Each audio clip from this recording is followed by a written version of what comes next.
Across the UK, online and on DAB. A radio star is born. You're going to love Talk Radio. Talk Radio. Good evening, dear listener. Iain Lee on Talk Radio. Why don't you pick up the phone, you slackers, and call me? 0344 499 1000. I tell you what, we'll call you back. Late Nights with Iain Lee on Talk Radio.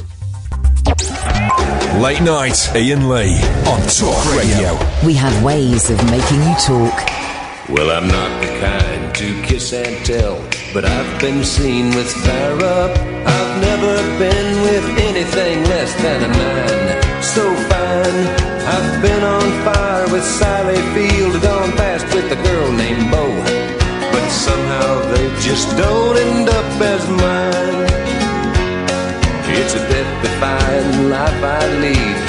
I take my chances. I die for living in the movies and TV. But the hardest thing I ever do is watch my leading ladies kiss some other guy while I'm bandaging my knee. I might fall from a tall building, I might roll a brand new car, 'cause I'm the unknown stuntman that made Redford such a star.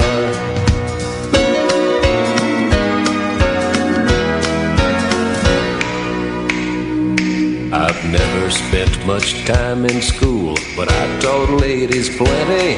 It's true, I hire my body out for pay.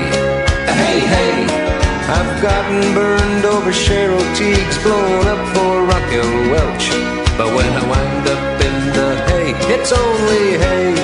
Hey, hey, I might jump an open drawbridge or Tarzan from a vine, 'cause I'm the unknown stuntman that makes Eastwood look so fine.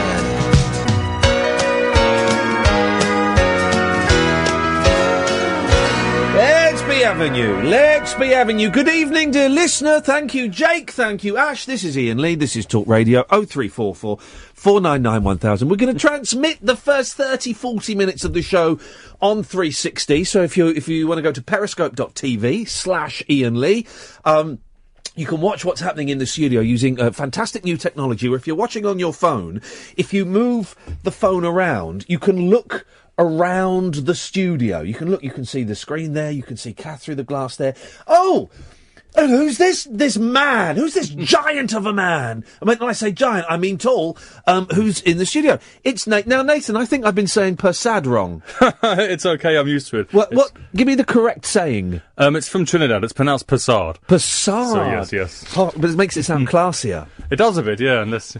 In Trinidad, it's very common in Trinidad. Oh, is it? Is it like Smith? Smith or something. It is, yeah. Nathan Persad. So you're not from Trinidad? My dad is, yes, and my mother is a white.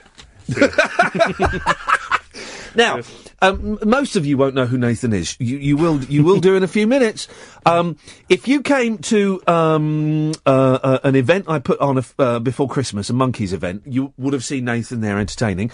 And if you came to the last performance ring, or watched it on Periscope, I know loads of people watched it on Periscope, you would have seen Nathan then. I think I'm gonna put my cards on the table, Nathan, straight away. I think you're a charlatan. I don't know. I think you're brilliant. Can you describe the act? That's an impossible thing I've given you. I know, but that sounded like a nobe. I use words like postmodern because I like 60s stuff, but the lyrics were about stuff that happens in my real life. Yes. But people don't hear that. They just think I'm Cliff Richard on a beach going, let's go surfing and stuff that people never even did. Yeah. But so it's hard to explain it. But that's I don't want to say. The phrase "you do comedy songs" is demeaning, I think. To comedy. No, yeah. I think because comedy song sounds like, why do women have so many shoes? Is that and that's not what you're. It's forced, isn't it? Yeah, that's not what you're doing. But your songs have a humour about them, don't they? Yeah, I mean that's like a sort of a bonus. I don't sort of try and make them like amusing. Like if amusing stuff happens, I sort of write it down, and then if people want to laugh at it, that's fine. I used to get a chip on my shoulder back when I was in the Charlatans, but what? No, sorry, I was doing a callback to Charlatan. It didn't work. Oh, I thought.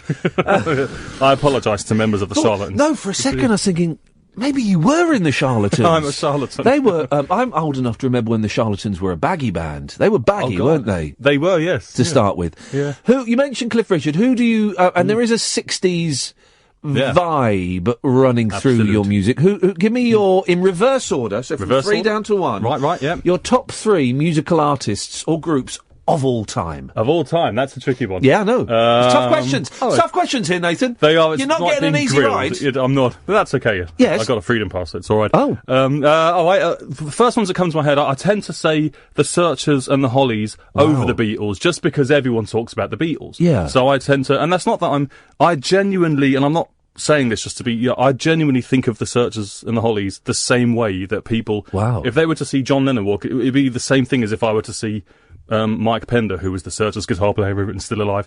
I honestly rate them that highly. And The Move and people like that, all those kind of people. Me and Kath once sat in a cafe in Dunstable. Ah, right. And we got talking to this elderly couple. Yeah. And the elderly gentleman, it turned out, was the original drummer for the Hollies. No way. Yeah, no way. And he got was the it boot. Don? Huh? Don Rathbone. It was Don, wasn't it? Yeah, it was. Holy moly. That's incredible. It was Don, and he got the boot because they said he wasn't very good at keeping time, but it turns out he had multiple sclerosis, and that may have been impacting on him as a younger man. Well, he can get early, yeah. And I think he got booted out and he managed them for a bit, I think, didn't he? And then they became. Well, that's the official story they gave, was that so as not to look like a scandal. They said, he prefers the management side of things. Yeah, but it was because he was a little bit sloppy. Do you know who used to be their road manager? Who? Alvin Stardust. Did he really? True story. Alvin Stardust used to be their road manager. That's the 60s equivalent of Noel Gallagher being the road manager for the Inspiral Carpets. Yeah. True story. Yeah. Have you seen that wonderful Hollies footage of them in the studio recording on a carousel? I think it is. Yes. Isn't it brilliant? January '67. Yeah, I have seen that. I love it's great. that. The white jacket and the yeah.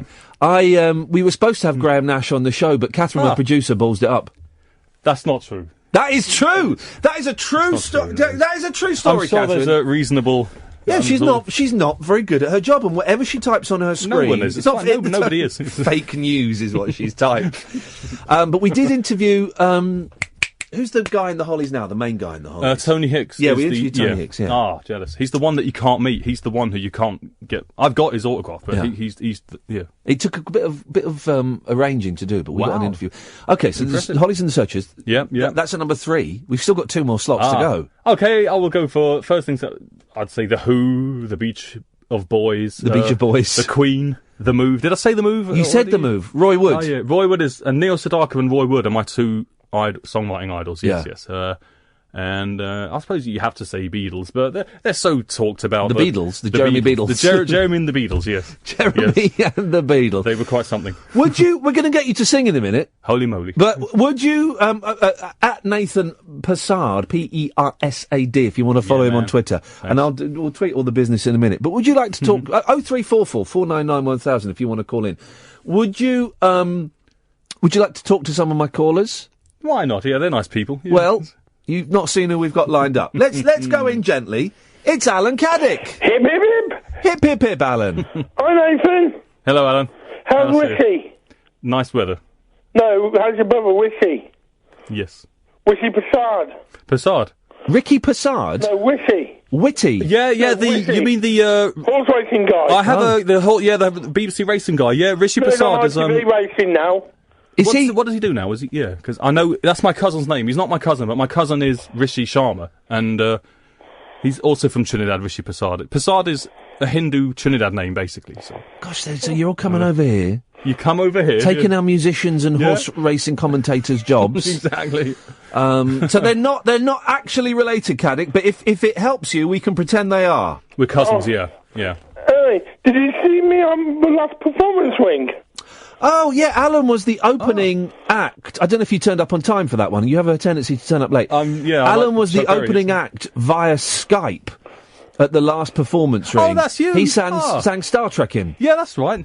Yeah. I enjoyed it, Alan. It was emotional. Those earplugs got some good use. I was listening back to one of your old shows, Iain. Yeah. And I was doing Jamiroquai. Oh, would you like to do some Jamiroquai now?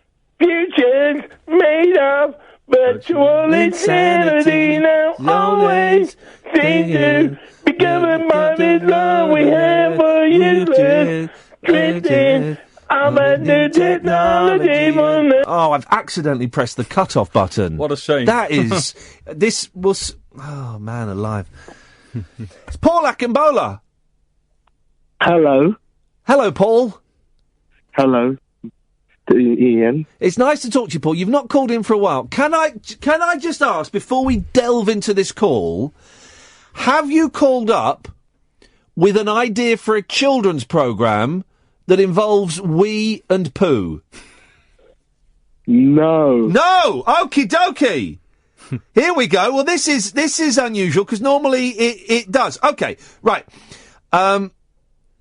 Oh, hang on. You've sent in an email telling me what you've got a new idea. Paul has lots of ideas for shows that are inappropriate for children. Ah. Why don't you tell us about this show? I can just see the email you've sent me, Paul. Thank you, Ed. Yeah, well, these will be banned that adults will love it.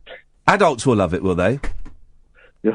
What it involves you singing and dancing and being muscular. Yeah. Okay. And what else happens in it, Paul Akimbola? Can you read the email? Okay, yes, I can. I can't read the all because I don't know how to scroll down on here. Once my future media company makes profits, this is Paul Akimbola's email, I'll form the 6-piece singing and dancing novelty act with the aim to help people to get fit and healthy. I would be the member of the group which will be called the Wacky Bodybuilders. With the view to joggle it with running a media company. An open audition will be held for muscle, singing and dancing boys, aged 18 and over, to join me in a band of 6. From thousands of hopefuls, they would narrow it down to 10. 6 of 10 will be chosen. It sounds like an absolute winner, Paul. Yeah. Yeah. Well, that's a great call, Paul. Thank you very much. I want to. Well, the members will wear biker bodybuilders band in speedos. Yes, in the speedos. That's excellent news, Paul. Thank you very much indeed. So that's pretty much how the show rolls. Emotions, Nathan. What we're going to do? Very emotional. Oh yeah, it's going to be a roller coaster. 0344 499 1000. I did. We're going to take a break and then I'm going to make you work. But I did make a rather bold claim last night. Oh no, about you. Oh good. I have got a great idea for an act, but I'm not musically proficient enough to do it. The act is called The Human Jukebox. Right, and I've tried to get a couple of other people to do this, right? Yeah. What you do is you go on stage with a guitar. Yeah. And hang on a second. Paul? Well, can you scroll down to have a look at the lyrics? I don't know how to do that, I'm afraid, Paul. I'll have a look. Scroll down the lyrics. Okay, well, I'll do that next year. Okay. I want to do lyrics quickly. Okay, go on then. We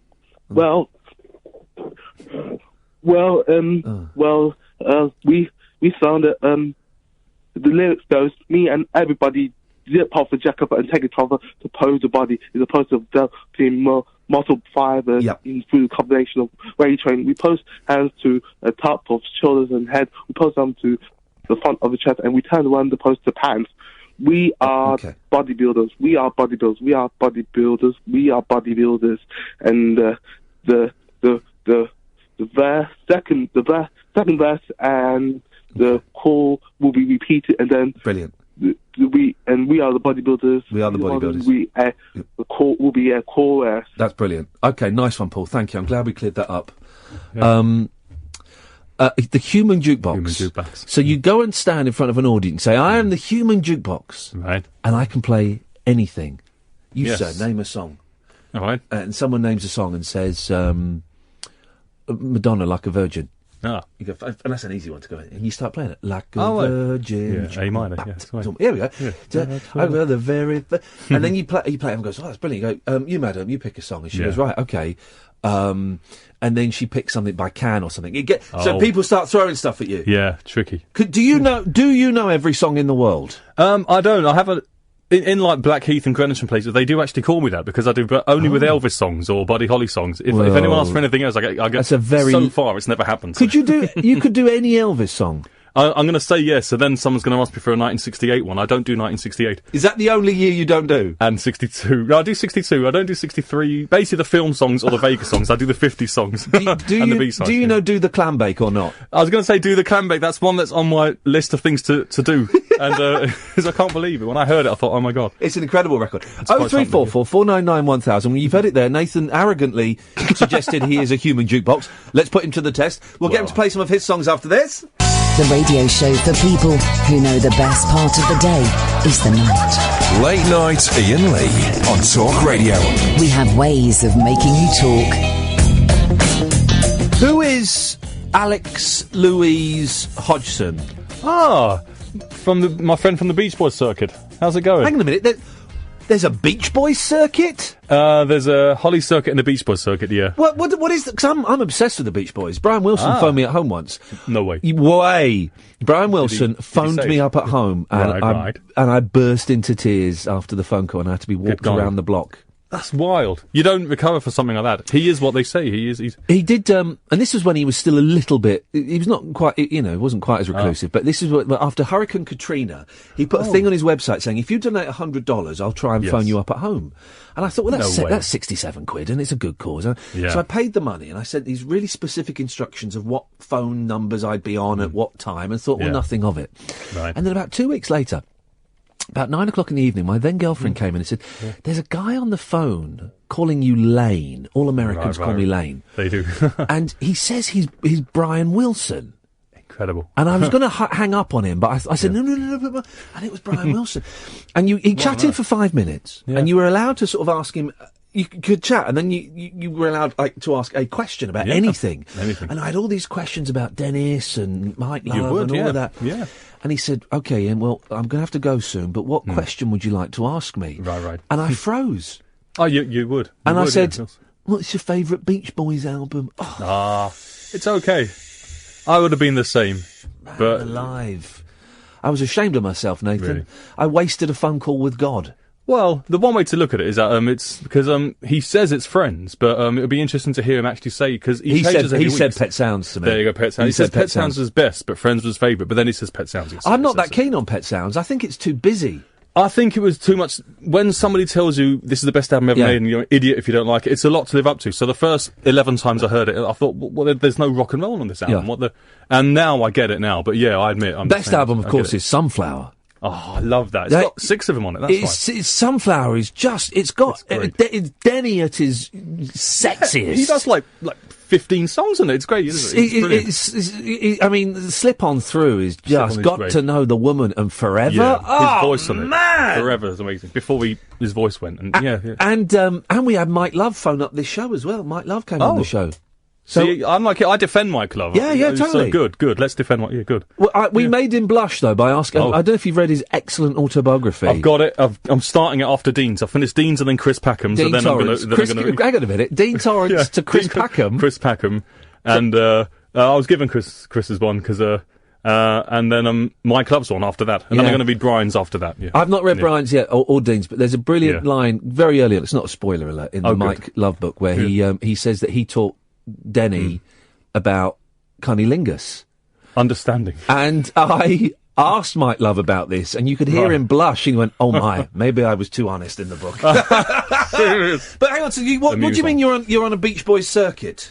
Well, it's these fans who, there used to be this thing called the IPO. Well, it's still going, the International Pop Festival, and it's all these people who play originals, but you can tell that they all like the Hollies and stuff like that. Yeah. And you just and there's this guy called Brian. Hello, Brian. How's it going? Hey, Brian. He does a Beach Boys Stomp, which was the UK. Yeah. Brian I went there this year. Oh, no way. And I went there in 1990, the year after Brian Wilson was there. Serious? Yeah. Ah, you just missed him by a year. By a year, I know. Yeah, I was there this year, yeah. Incredible. Well, it's him. It's that guy. I sort of know him. I met him at this thing, and then it turns out, oh, you're that Brian. Yeah. And then you find all these they meet in London. See, they go to concerts. I can't always make the concerts because they've always sold out by the time but I meet the fans in the pubs, and we all have sing around and stuff like that. And it's a great time. And I took my eldest, who was 6 at the time to see Brian Wilson last year. And I got tickets for both my boys to go and see the Beach Boys at the Royal Albert Hall. Oh, yeah. In May. Proper education. That is, exactly, because they do album stuff as well. Yeah. So, yeah. I want to take them to see Kiss as well, because they'd like Kiss. I didn't know they were united, actually. Yeah, well, it's Gene and Paul and 2 others. But it's on a school night. Kiss, why are you playing on a school night, guys? Who does that? Could you do us a song? It would be an honour. Do I leave these on or take these off? Whatever's the headphones, that is, not the... Whatever's more comfortable for you. If you want to take it off, take it off. Yeah, the cable might take get it off. Massive, yes. I might move the mic a little bit, or I might kind of push you away. Or you do it, and we'll work magic. Nathan Persad is putting on his guitar. Yes. What are you going to sing?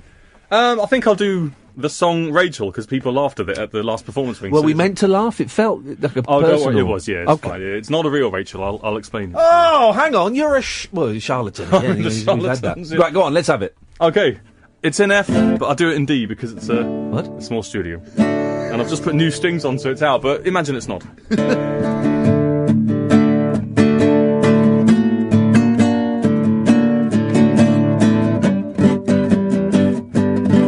Talk radio.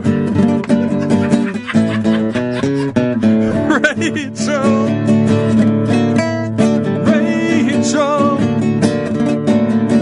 I'll get over you as soon as I am able. 1992, when I first met you, you were so popular. I don't know where to look. I am the high school clown. You turned me down, but I carried on. I even wrote that song I sang in assembly.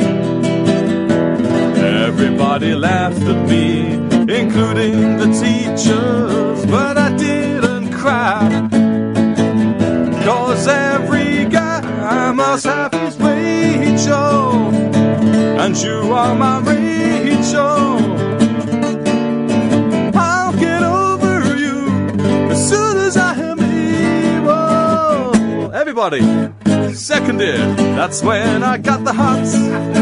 Third year, my face was covered in spots. Year 10, in case you're wondering what happened from 4 to 9, they changed the name to Year 11. I got my bad hair fixed. Year 12, suddenly classes were mixed. Year 13, unlucky for some but not me. Yeah, intervening years. There have been some tears and not always happy ones. We had a baby son. He's got your surname when the saga ends. Will we still be friends, or will you mean more to me? I guess we'll have to wait and see. But I'll tell you this much, it ain't over yet. Please never forget that you're my Rachel. You're still my Rachel. After all these years, you'll always be my Rachel.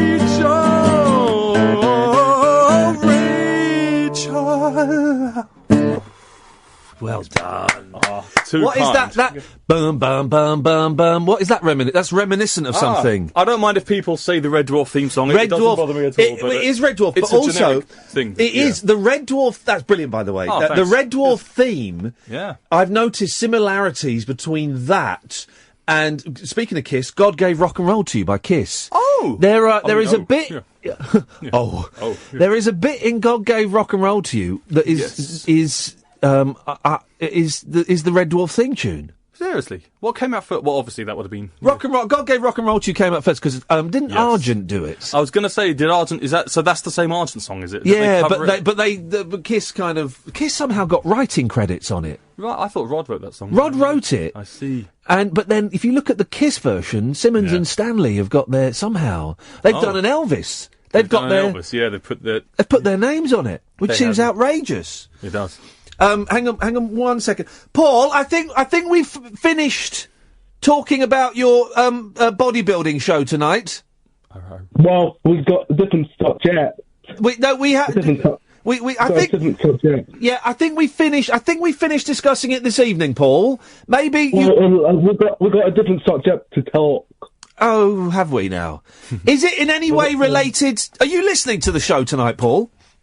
Yeah. Right. Is it in any way related to my guest who's in the studio with me?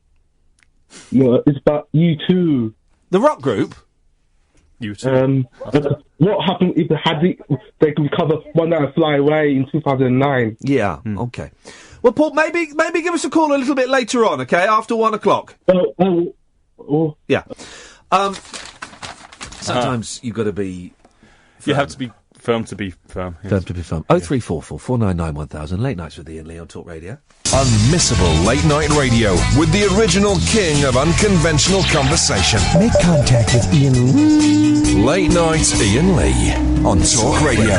We'll get you talking. Evening, dear listener. Late nights with Iain Lee on Talk Radio. 10:30 0344 499 1000 if you want to call in. Nathan Persad is here for a little bit longer. Nathan is a singer, songwriter. Yes. Who plays the drums? Yes. What?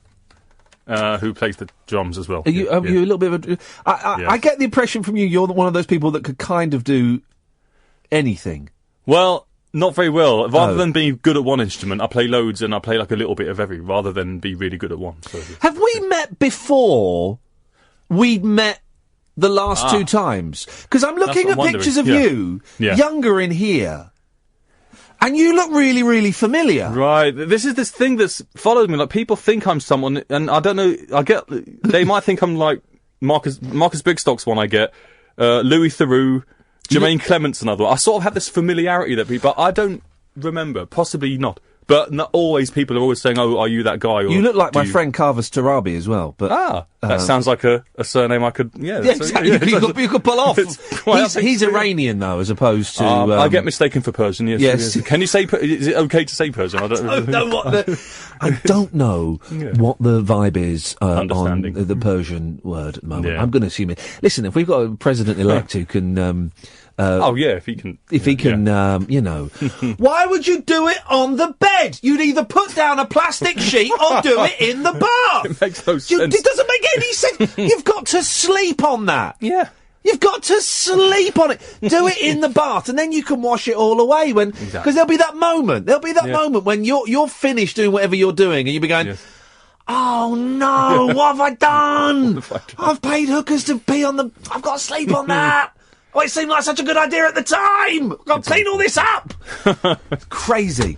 It is unfortunate. We've got some phone calls. Should we take some phone calls before we get your Patelvis song? Patelvis. Are you genuinely related to Patelvis? It's another long story which could pop... Well, it's not a long story at all. I'm not, but I had the idea... You know when you have ideas when you're 10 and then somebody does it and you think, oh, I did that? Like wearing red Converse. Now everyone wears them. All the time. Like that sort of thing. Yeah. And I just thought Patelvis, and I said because, you know, the Indian connection and Elvis and Patel... Indians love Elvis. Yes, when I grew up in Slough, you go round to an Indian kid's house, and they'd have pictures of Elvis up everywhere in the living room. There are grandmothers who are convinced that, like Cliff Richard, but they think that he is Indian. They say, no, Elvis Presley is Indian, and they will not budge. They know he's Indian. Yeah. And I've got elderly relatives myself. The same thing, Well, there was a film, and there would quite often be pictures of the film where he plays a Native American or an American Indian, as we would call it. That's right. Was it Charo? I think it was Charo. Yeah. Is that when he had the black beard? It was blacked up a little bit. He was made swarthier. He was made swarthier, yes. And a lot of you're right. A lot of elderly Indian women would use that as evidence that Elvis Presley was of Indian heritage. That's all you need to them. Let's go. Well, let's take some phone calls. Let's go to. It's Janie Godley. Hello. Hello, Janie. How you doing? You all right? I am absolutely wonderful. How are you, my gorgeous darling? Oh, I've had an absolutely lousy day.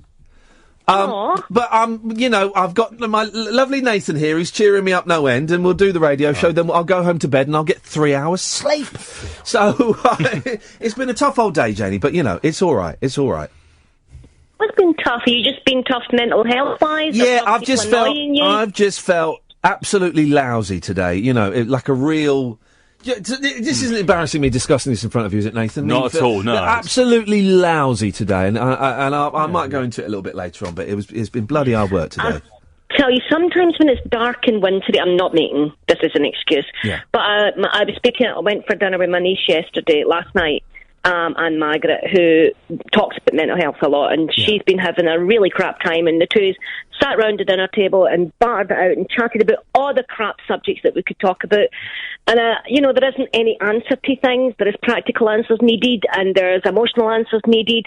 But sometimes when it's just dark and crap and the world feels a bit weird and we're all off kilter, sometimes it can just get you harder, if that makes it, it gets you at the wrong time. And you say harder as meaning tougher, not as in more aroused. I know, but I'm Scottish, and us, everything's arousal, so it gets like that. So I hope you have a better day. Thank you, Janie. I mean, Ashley and I, she woke me up at 3 o'clock this morning.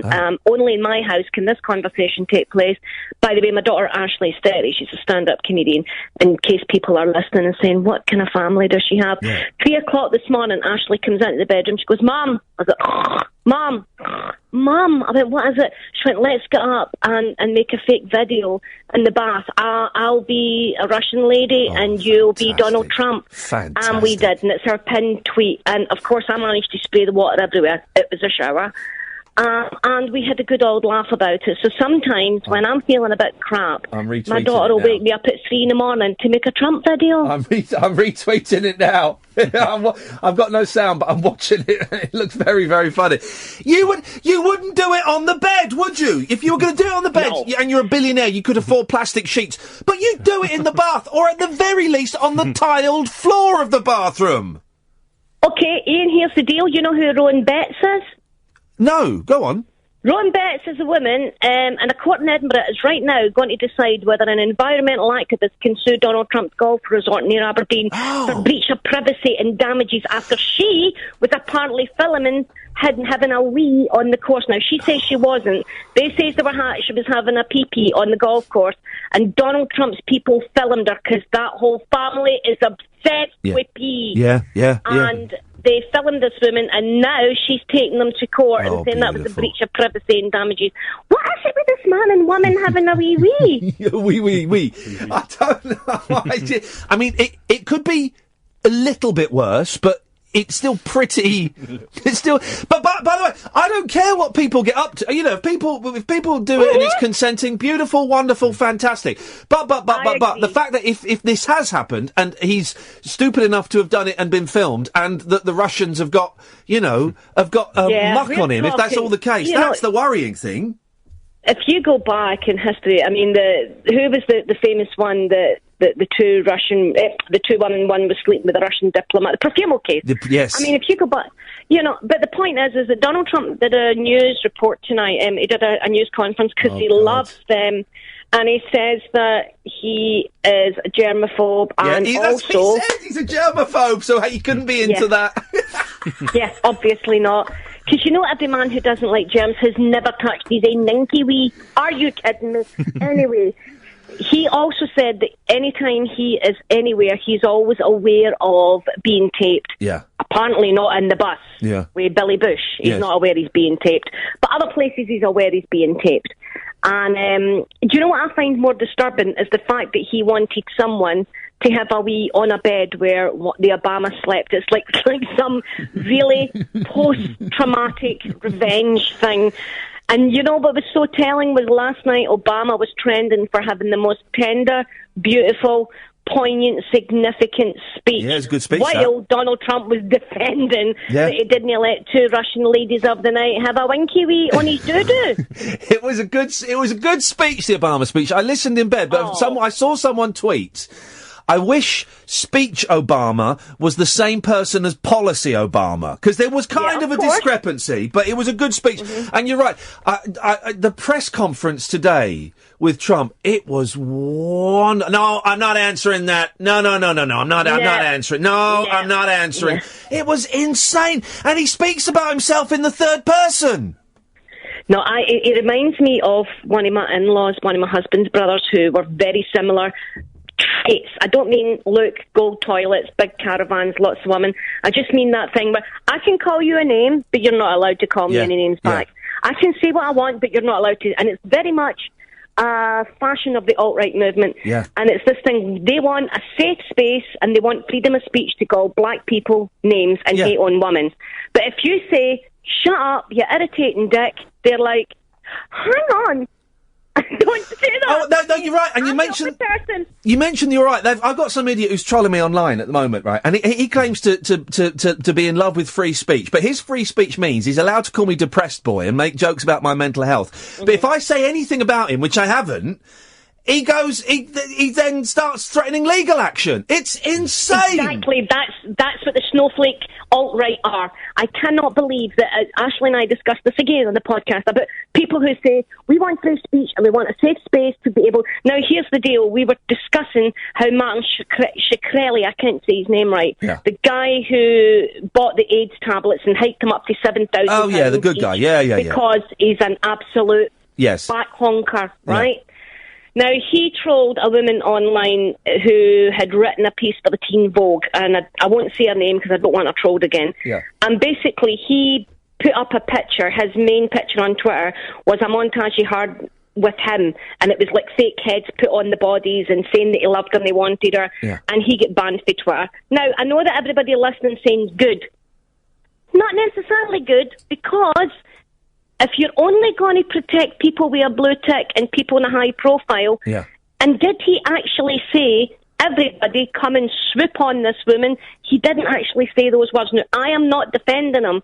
What I'm saying is, if you shut everybody up who says anything, I can no longer call Trump a you-know-what. You know what. So, I think that we have to be very careful, or can please Twitter set parameters and guidelines and say you can't do this and you can't do that. Jane, Twitter's rubbish. Twitter. Well, I was getting, my kids were getting. I was a couple of years ago. People were saying, one person was saying very nasty things about they wanted to kill my kids, and I sent that to Twitter, and they said, they said no, it's not a breach of Twitter's guidelines. Sorry, what? Oh well, then nothing is. Then let's all go on now. I had a guy last week saying, when can Nicola Sturgeon get killed? And I reported him, and he's a Scottish guy. You know, there is all these things, but the point I'm trying to make is, during the Olympics, when one of the divers got something nasty, not necessarily evil like you just got, immediately the police were kicking doors down and saying, don't say that about that. If you've got a blue tick or you're famous, then the police will respond very quickly on your behalf. If you're just regular calm, or a woman in the housing estate saying, this guy says he's going to come and kill me and take my kids, they're like, get off Twitter, you freaky lady. Which the police said to me, I get rape threats. I actually get reap threats because the guys who were threatening to rape me couldn't spell, and I was going to be reaped.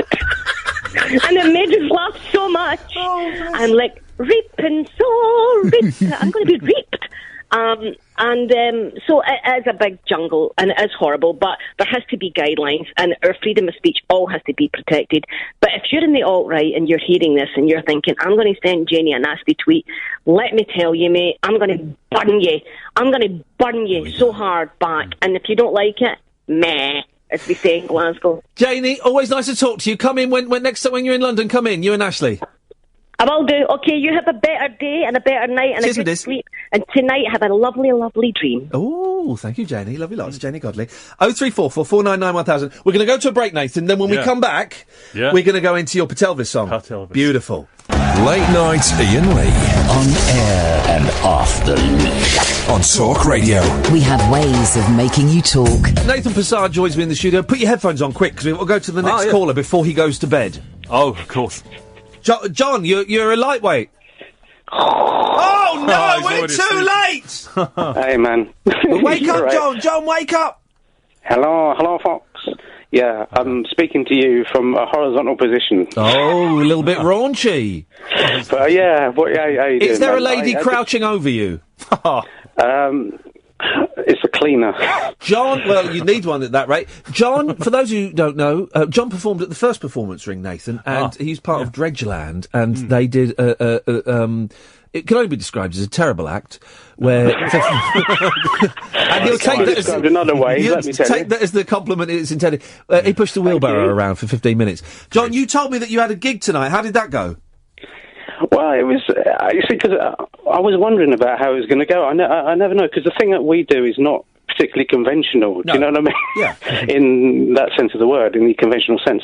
So it was like a stand-up night, and my colleague booked it, and I thought, well, should we be doing a stand-up night? This is like weird, So we wrote some sketches, and we were sitting there. There were all these like quite foul-mouthed comedians were on before us, and I was thinking, how are we going to go down with our little Ponzi sketches? With whimsy. Yeah, whimsy. No swearing whatsoever in it. You know what I mean? Good. Deliberately. And anyway, we went on, blooming killed it. That's a good thing, isn't it? That's a good thing. Yes. Actually, it's quite a negative phrase when you think of it. Brilliant. I think the thing is, I mean, I've not been to stand-up nights for a long, long time, and I was never a fan of going and just seeing stand-up after it's 11 stand-ups doing jokes about Trump and stuff. Nor would I. Normally at all. But to your kind of whimsy, and it is whimsical, I think if you're the only act doing that kind of stuff on a bill, it sticks out in a good way, and it's a respite from, hello, ladies and gentlemen, so this Donald Trump fellow. So, well done. And that's what it was. But I was surprised that it went down well in a way, because I was just waiting for, I don't know, what's this? We don't like this, that sort of response. But it was in Scotland, was it? It was in Dalston, yes. No, but, I just thought I'd let you know. Nathan, you play... now, we're talking about this, because you play in a band. Yeah. But you also do... You were saying that you kind of... You played comedy gigs as well. The circuit, I did. How does that go down when you rock up? It's one of those... It's an interesting experiment. People sort of... They go to a folk club expecting to, nod. Yeah. They go to a comedy club expecting to laugh. So you can do the exact same act, but because you're in a comedy club, they think, oh, I must laugh at this bit. Context, that's what I found. I mean, I only actually lasted for 3 gigs before I quit the circuit, but those 3, I mean, that's 100% success rate, because those... But when you were playing the folk clubs, did they get the humour in it, or were they disappointed? How did it go down there? They do in some places, but... In most of the folk, but they go, oh, really? You had to use the self-service checkout. Oh, interesting. They're really they're listening. They think, oh, really? You can't use public toilets if they're not clean. And they're really, wow. They think, stuff that's so, it's interesting. John? Well, the folk clubs, the folk scene sort of spawned people like Billy Connolly, didn't it? Because at that point, there weren't really any comedy venues as that sort of thing. Yeah, and Jasper Billy Carrot. Connolly came out of the folk clubs, didn't he? Jasper Carrot came out of the folk clubs. That's right, yeah. So there's a sort of link there somewhere. Somewhere. Yeah. John, I'm glad it went well for you, mate. Yeah. Hey, man, I'll see you soon. Nice one, up your bum. We'll go to Jerry, and let's go to Jerry quickly, because Jerry's been waiting for ages. Then we are going to get a song from you before I boot you out. Jerry! Oh, just I fought the law. Do you know I Fought the Law? I know the Crickets version, but not the Bobby Fuller version. Yes. Can you do the Crickets version? I played the drums on it, so I don't know the words. I have to follow the lyrics. I don't know the lyrics. I can sing them. Right, do a live duet. I don't know if is there a time delay, or we could do that? There is a slight delay, so it will sound awful. But have you heard this show? You like dub? Sorry. You like dub, Trojan dub? Yeah, but it'd be like dub, bit of dub music. Do you know the chords? I do. Yeah. Go on then. Give us a little. I hope E's all right. It's an E. Is it that song? I got 2 wheelchairs, now I got 1. Got stuck on the floor where the carers come. I'm stuck on the floor on my bum. I wet my pants 'cause no one come. Stuck on the floor, no one come. Cat went crazy and Iain went mad. Stuck on the floor for hours. There we go. Jerry's making it topical, because Jerry is one of our regular callers who he lives in a care home, and we had a terrible night one night. Well, more terrible for Jerry, where he fell over and none of the carers came and helped him, and we got to listen to it. Jerry, listen, I'm going to move on because we're running out of time, and I want to thank you for that. And Patelvis, radical. Let's have it. Lesby Avenue. Okay, here's Patelvis, everybody.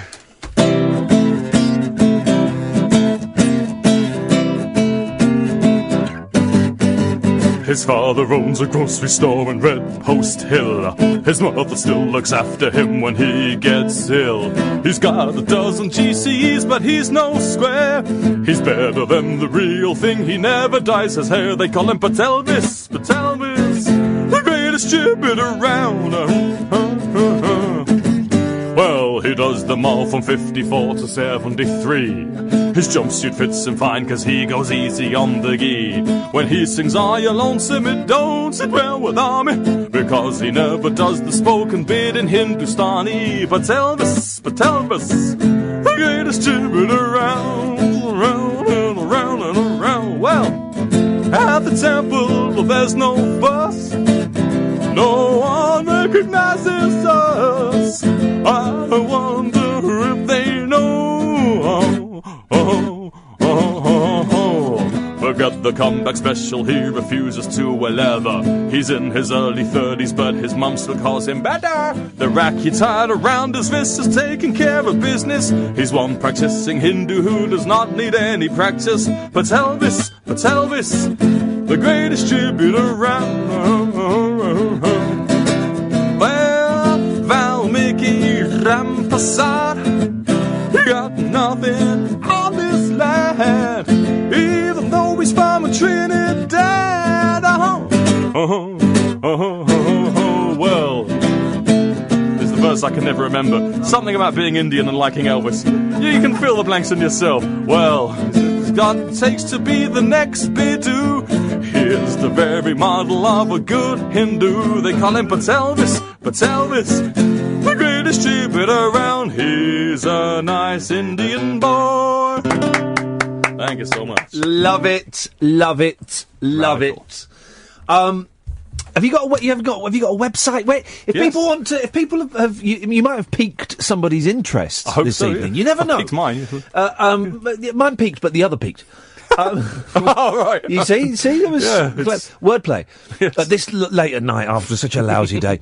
Yes, where at Nathan Persad, Persad, if they want to follow you on Twitter, of course. But give them web data. I'd love to. I've got a nathanpersad.com, which is it's only 12 years out of date. I thought it was about 20 years out of date, but I'm gonna have a little look. I've got a funny haircut in it. And, is it a GeoCities or something? Oh God, do you remember GeoCities? Yeah, I do. I used to I set up a GeoCities. Really? GeoCity, here we come. Pretending to be. Hey, look at you! Oh, there I am. Look at you. I was about 54. I'm 65 now, so I would have been 54. We haven't met before. You do look like. That's what I wonder. I'm now wondering. It's a. Look at that, you're a good-looking guy. I like that picture. That's a nice. Oh, thanks. Oh, yeah. Leaning against the wall with your fingers in the same pose as an evil dictator. I spilled some super glue on my face. It's a long story. Yes. And you've done loads. How many albums have you done? I'm releasing my 8th and 9th at the same time. Sorry, 7th and 8th this year are coming out this year. 7th and 8th. How do you do it? Why do you do it? Why do I bother? Why do you bother, Nathan? There's no point. Well, because I'm like all artists. We don't care if no one's. I just. Sorry, why do I do it? No, how do you do it? How do you, where do you record it? Because you can record stuff at home now, I suppose, can't you? You can these days, like Daniel Bedingfield, may he, God rest his soul. You can record at home and it sounds like, the studios, you just put some reverb on it and it sounds like a Walker Brothers record. It's quite simple. So I record them in Stepney, Deptford, Salford. I used to live in Manchester for a while. I'm sorry to hear that. It's okay. Catherine's from around that way. We don't hold it against We'll talk about Eccles next time. Nice place. Jennifer Eccles, yeah. Johnny Eccles, if you will. Oh, I've interviewed him. Holy crap. Johnny Eccles has he been? Has Johnny Eccles been on this show? Yes, Johnny Eccles has been on this show. What the hell? The guitarist from Love. Yes. And I never got to interview Arthur Lee, although I danced with Arthur Lee once. Oh, really? Yeah, after a gig at the Garage, one of his sort of comeback gigs. Yeah, yes. He was out of his tree, and I think it was the first time he played here in years. And after the gig, he kind of wandered through the crowd, and then he saw me, and he grabbed my hand and twirled me round. And what it was a memory. Like, Arthur Lee! That's legendary. Of all people. Lover. I like the albums after Forever Changes, though. Yeah, the ones that people say, there's some gems on there. Yeah, they're patchy. Yes. Out there or out here, I can never which way round it is. Two of them, yeah. Is good. Vindicator's a great little album. Yes. Yeah. Did you ever hear he did a brilliant song about a couple of years before he died, called Rainbows in the Storm? I've heard it talked about, but I've never heard it. Yeah. It's a rip-off of Forever Changes, basically. He's tried to do a 3-minute Rainbows. Hang on a minute. Amazing. Arthur Lee, Rainbows. I'm one of the. Just listen to the first 30 seconds of this. Hang on a second. There we go. Yeah. I mean, it's a bit. Listen to his voice. Yeah. Well, I thought you were my friend. Right. And it's him and Baby Lemonade wrote this, right? Oh, they covered it. And here we go. Forever Changes. Doesn't matter that you were born. Right. You have to be right. And it's about him making peace with Brian McLean after he died. Brian McLean's style. Yeah. It's a great song. I love that. I hope they made peace. I don't think they did. That's a shame. Yeah, I don't think they did. But I love Love. I saw Arthur Lee must have been about 4 or 5 times. Oh, serious? Yeah. Did you see him with Eccles? Because I never got to see him. Yeah, I saw him with Eccles. Wow, and I was shouting, singing Cowboy. And he goes, "Oh, I'm going to play the next song for that guy there." It was me! That's amazing. And it was singing Cowboy! Yeah, and it was singing Cowboys. Love it. Nathan, I think you're brilliant. I genuinely think you're brilliant. And likewise. I think you are a breath of fresh air in music and comedy and entertainment. And honestly, I think seeing you live will get you to do another thing. I don't know what, but we'll get you to do another thing. Nice. Seeing someone do an act that's completely uncynical and is celebratory and is joyous, and you obviously love what you do. I enjoy it. And it's everyone comes on these days, and everyone's so cynical and yeah, they are. But I think you're brilliant. Oh, too kind of thanks, and thanks, Kath, as well. Thanks everyone for this. Don't thank those guys. But they're my friends. They made me tea. They did. Who makes you tea now? They give you a funny look now, but they made me tea. It's nice. We used to be a nation of tea drinkers, and now it's all coffee. That was Costa and Nero. I'm only half English, yeah. Exactly. Costa and Nero and Starbucks. They played a canny game. They did. Yes. At Nathan Persad, Persad. Bandcamp, yes. Bandcamp as well. If you want to buy the stuff, yes. And if you tweet me the links, Nathan, I'll retweet it and make sure everyone gets all of that. The show continues another 2 hours, dear listener. I'm going to turn off the Periscope in a minute. 0344 499 1000 is the telephone number. You know the rules. You can call in about anything. I may even lift the ban on talking about Trump. I might. We'll see. Late Nights with Iain Lee on Talk Radio. Late Night, Iain Lee on Talk Radio. We have ways of making you talk.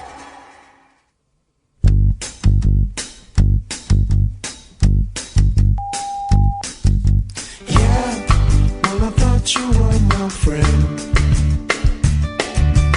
Yeah, will I ever see you again? Does it matter that you were born? Do you have to be right or wrong? Do you have to wear a raincoat in the storm? Well, I thought you were my friend. Yeah, from the first until the end.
Anyway, thank you, Nathan. He's gone. 0344 499 1000. Here's an email. You can email the studio, talkradio.co.uk. Martin from Leeds. Martin, call in about this, because I don't know what you're talking about. Hello, Iain. I'm getting very worried about the reported sightings in the last few weeks of UFOs in the UK and all over the world. I can't figure out what the hell is going on. Have there been lots of reports of UFOs in the UK and all over the world? I've not heard anything about this. Mainstream media covering it up. Martin, 0344 499 1000 is the telephone number. Do call in and we will call you back. The show's always strange to kind of pick up after a guest has been on or in and then to carry on because a lot of you have settled down now and not particularly keen to phone in. Well, shame on you. Shame on you guys. I am tempted to lift the ban. I don't know. Your feedback, please, dear listener. We don't have many rules on this show. Obviously, the obvious ones. You can't libel someone and you can't swear. And we're stricter on the swearing than we were last year, which I think is right. But the main rule has been you can't call in about Trump or Brexit unless you have something original to say. And the reason I introduced that ban is because as a fan of speech-based radio, and I include Talk Radio and all the other stations that have phone-in shows, BBC Local Radio, the commercials, all of that, a lot of them were being very, very lazy. And, you know, you could get, like, on one radio station... Hey! Thanks, cool guy! That made me jump. It's my youngest telling me I got a text. On one radio station, you could get like 16, 17 hours of the day was about either Trump or Brexit. And it was tedious. And the phone-ins never took us anywhere. There was never any real, or very, very rarely, would you get a light bulb. Lorna, I'll come to you in a minute. Would you get a light bulb over the head moment and go, oh, well, that's that cleared up for me. Oh, I understand that. Now, they were generally people phoning in to argue one side, and then someone would phone in to argue the other side, and then someone would phone in to argue the first side, and that was it.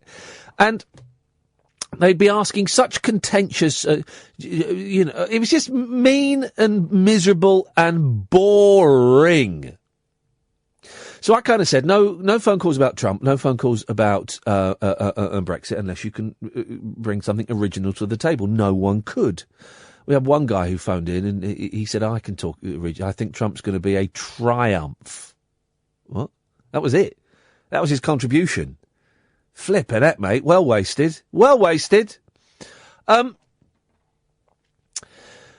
I mean, there has been two delicious perhaps the wrong word, Trump moments today. And I'm wondering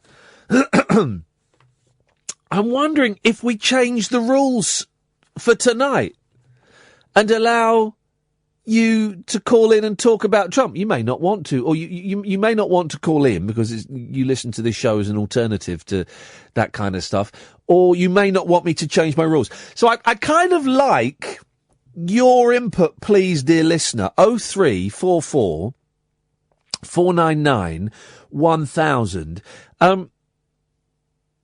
Should we talk about Trump? Because there are these two delicious stories about him today. I didn't hear all of his press conference. I couldn't have sat through an hour of that. But I listened to the highlights on Radio 4 on PM. And the guy's nuts, isn't he? I mean, properly, he's weird, isn't he? You wouldn't want to leave him in charge of your children. There's something very strange. The fact that he was talking about himself in the third person was just... That always makes me think someone is a knob. Always. For him to... and I listened to the Obama speech last night. I was in bed listening to the Obama speech. It was a good old speech, you know. As someone on Twitter said, and apologies, I don't know who it was, I can't remember. But someone said, I wish speech Obama was the same person as policy Obama, because you do kind of think, well, 8 years, what really happened? But the speech was pretty good. But Donald Trump is nuts, isn't he? And I don't care. I don't care what anyone gets up to in the bedroom or in the hotel room. As long as everyone is above age and is consenting, I couldn't care less. I don't think we should shame people for their kinks. Because, you know, we've all got kinks. We've all got weird little things that some of us act out upon and some of us don't. But we've got weird little switches in the back of our head that, when they're flicked, create an erotic thing. And if, you know, I don't get peeing on people, but that's not that far out, actually. It's not that far out. The worrying thing about that story is the fact that if it did happen, that he was stupid enough to have it filmed, secretly or otherwise, and the Russians have got it on video. That's what's worrying, is that they might have blackmail ammunition against the President of the United States. So I'm not worried about what he got up to. If he paid those, if those women were paid and they were happy to do that, and it's fine. I don't understand why you wouldn't do it in a bath or on a tiled bathroom floor. You don't do it on a bed. I mean, that's just insane. You got to sleep in that. So I'm not worried particularly about that, but I just think he's not. So I'm going to put it up. That's all I'm going to say on the matter, right, for the moment.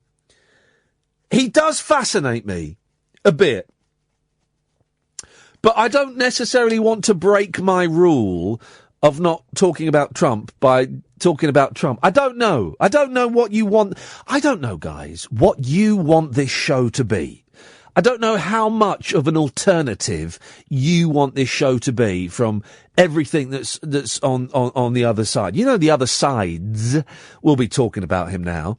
But I just found that those two stories, and what I heard of the press conference, so weird and so nuts and so. I tell you what it is, and I was formulating this idea when I was listening to it on PM, and Catherine helped me clarify it with some of the retweets that she was doing earlier on.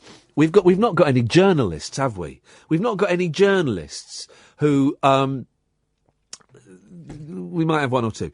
We've not got many journalists who are able to stand up to him and to, tear apart his nonsense stories. When he was having a go at the CNN fella, have you seen that clip? You seen that clip? Let me find that clip. Hang on a minute.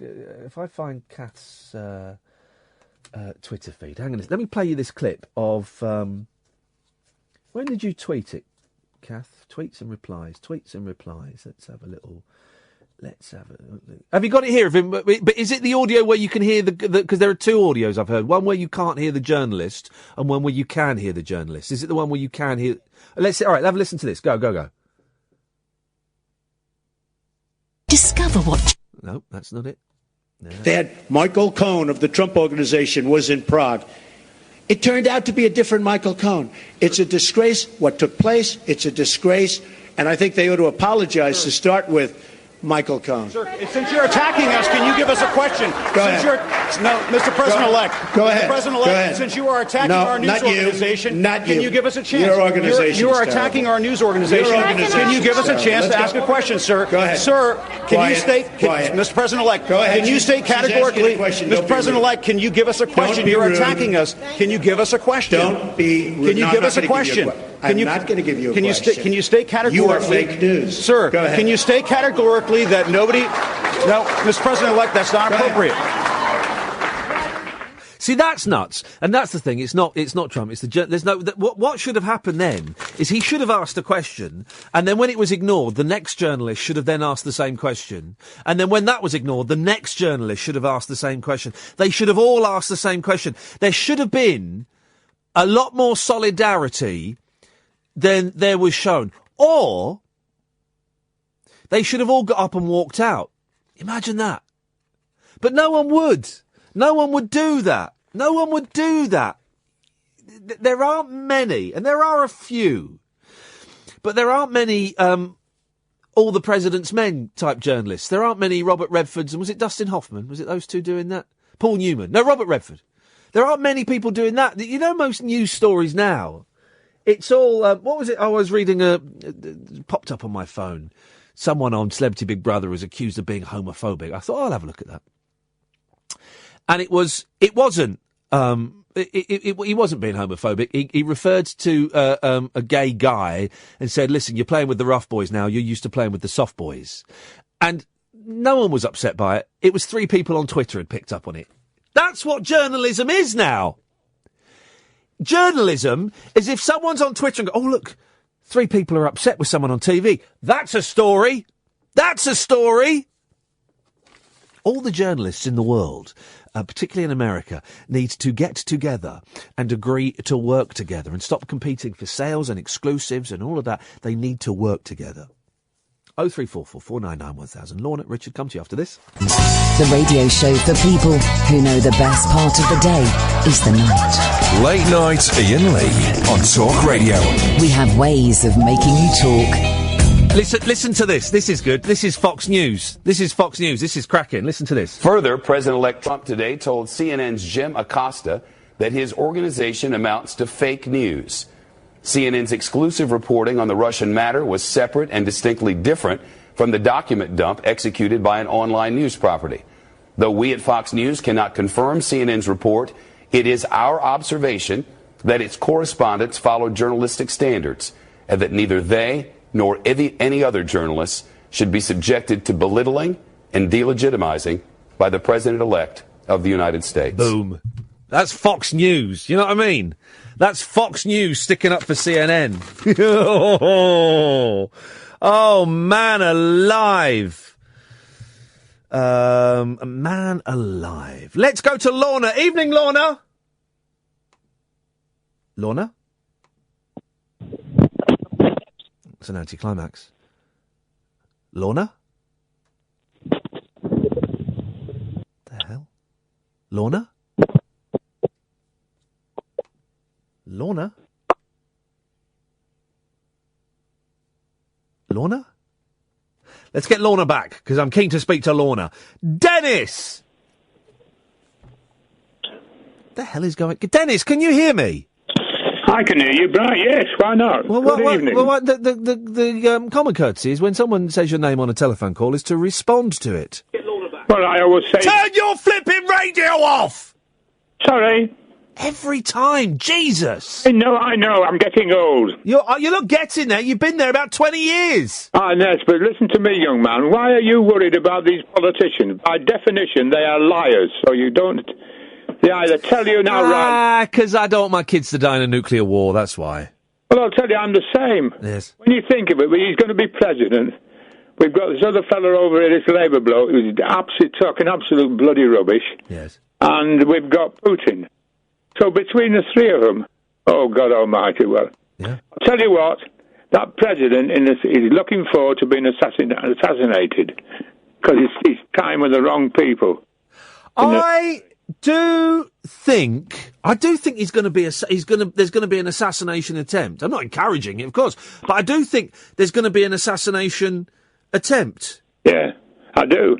And I think the people who are supposed to be looking after him, the ones he's doing down, so... Yeah. Probably looking the other way at the time. Right. I wouldn't stand in front of them to stop a bullet, which they're supposed to do. No, I don't. You know that there was that fella who tried to shoot him recently, and I do wonder if that was a time traveller going back in time to shoot baby Hitler. I don't, that's thought was crossed my mind. I don't know. Of course, I don't, celebrate murder or assassination or anything like that. But I do think he gets people so angry and so emotional that that something's going to happen. Well, it's the same with the EU. I reckon the EU will be finished in a year. You've got Greece are totally bankrupt. Yeah. The Italians aren't doing very well. The Germans are absolutely peed up and taking too many refugees in, and they're not getting to it. They don't like the leader. They want to go back to their money as well. So one way or another, by the time we leave, I tell you what, we'll have a lot of money to pay for hospitals.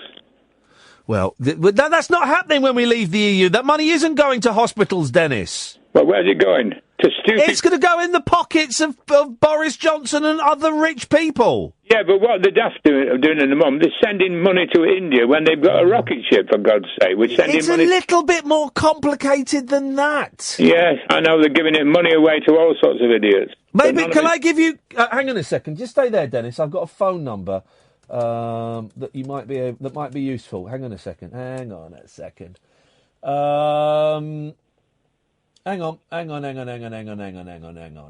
Right, if you call 0345 60 60 yeah 973. And what'll happen? Give them a call, and that's LBC. They'll be more than happy to take your call about India. Thanks for calling, Dennis. Bye bye. Lorna. Hello. Sorry? Oh, God, I sound like an idiot. You do sound a bit like an idiot, Lorna, yes. Yeah. A drunk idiot, I'm going to suggest. Really? Yes. Oh, why? Why would you say that? Because you... yeah, that. What, like... well, like, clear my throat makes...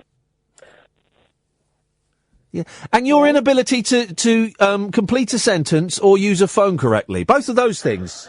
Oh, no, literally, I was on the phone for about 20 minutes. I literally had to listen to some sort of news and then Dennis and everything. And well, yeah.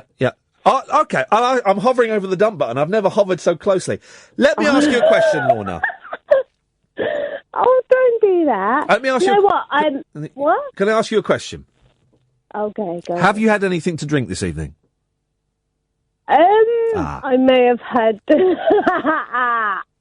You sound drunk. No, do you know what? Yeah. I love you, but and I didn't want this to happen like this. Well, it's happened like this. I know. But do you know what? Yep. I'm going to make you like so happy that I bought some tickets. No. No? No. No. Shut up. Shut up.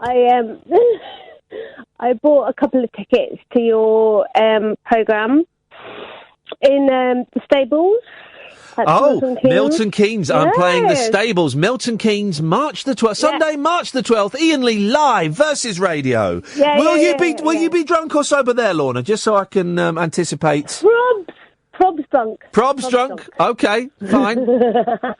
You won't be the most drunk. The most drunk woman that ever came to one of my shows was in North London, in Jackson's Lane, and she terrified me. She was lovely. There we go. And she was. Hey. I'm trying to get the okay. The older. Yo, I would suggest giving up smoking. The thing is, I don't even smoke. Well, I would suggest starting smoking. Maybe I should start. Yeah, why not? Because that smoke can sometimes help clear the old airways. Yeah. Okay. Carry on with the do the old spiel. Carry on. She was so drunk that she was getting the woman at the venue in North London. Oh, yeah, carry on. North London, yeah. And she was... oh, my God, I sound like I've been, like, smoking cigars for, like, how long? She... carry on. She was balancing drinks on her head. Bottle of Beck's to start with. Then a glass of wine. Then a pint of beer. What wine? White. What? Oh, okay. White, yeah. Then a pint of beer. And the balancing was awesome, but it was making me very, very tense, and I wish she would have gone away. That's what I wished. Are you coming on your own, Lorna? Do you know what? When I actually, because I saw the EP and I was like, do you know what? 15 quid. I was like, yeah, okay, that's all right. Well, but I thought, I bought another ticket. I don't even know who I'm going to bring, but I was like, I'll do another ticket. I'll probably come on my own, but I just want to make out like I've got friends. So but in reality, you don't have any friends. Is that what you're saying? Is that what you're saying, Lorna? I've got so many friends. Okay. No, I've bought 2 tickets. Yes, you said that, and but you're coming on your own. Yeah. That's wonderful. So you're getting like so much money Well, that I'm going to be on my own going, yeah, woo. And when you go, I don't know, if you say something good, I'll be like, yeah, woo. what if I say something bad? What would you be like then? Literally. When you say bad, what do you mean by bad? Racist. It's quite a racist show. No, it's not. It's not racist. Oh, is it? No, it's not. She's thinking, brilliant, even better. I have got someone who can come and see that with me. You didn't say. It doesn't sound the poster is racist. It's when not. I was booking it actually said this will include at least 2 racist jokes in it. So I was like, there's at least 2. Okay, that's worth the money. But suppose I say something that's not funny. Oh. Do I get my money back? No. Okay.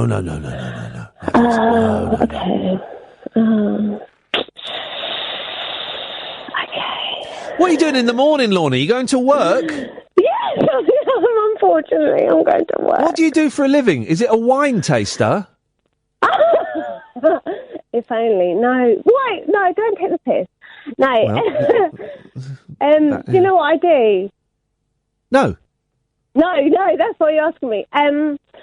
I work for a big company that provides Don't say care internet. for children.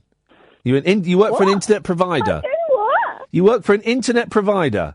Yes, I do. Yes. Well, that is that is fantastic. And that is why none of you get it very fast, because I'm in charge of it. That was a joke. Okay. Well, I look forward to meeting you, because unfortunately at all of these events I stay behind and take pictures with people if they want. I look forward to meeting you at the stables in Milton Keynes. I paid a lot of money. Nice to so much money. Nice to talk to you, Lorna. Bye. Hello? Hello? Oh no, I'm going to be one of them people, aren't I? Am I talking to myself here? Oh no! Yes. Shut up. Just shut it, pal. Yeah. Oh, don't do that, because can I speak to him properly? What are you beefing on about? Yeah, I know, mate. Can I speak to him? Yes. Is Alan on the line? What are you beefing on about? No, can I speak to Alan, please? Oh, God. No, Alan, I love Alan. Who's that? It's Lorna, but can I speak to Alan, please? Are you real? I don't know about that, but yeah. Who, you?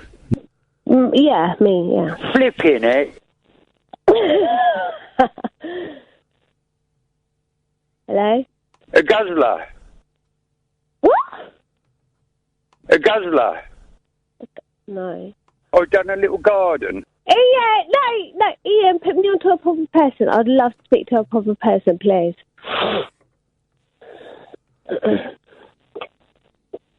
Hello?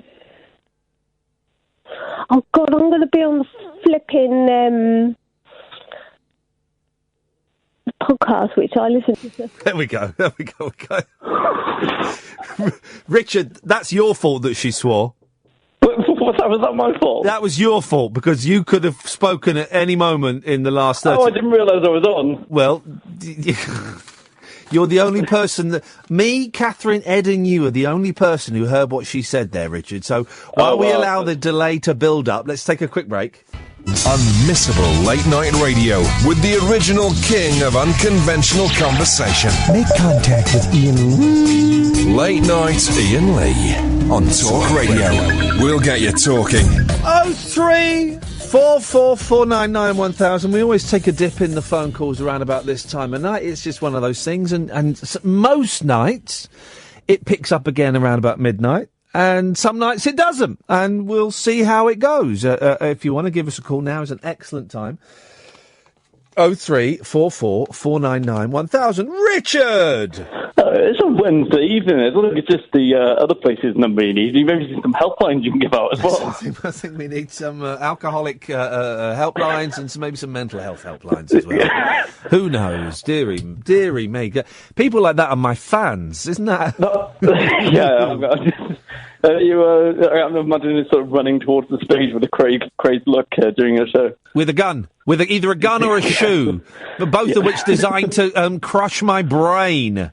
Well, one of which is very easy to get in this country, and I think it's guns. Yes, a lot of gun crime and a lot of shoe crime going on these days. What you got for us, Richard?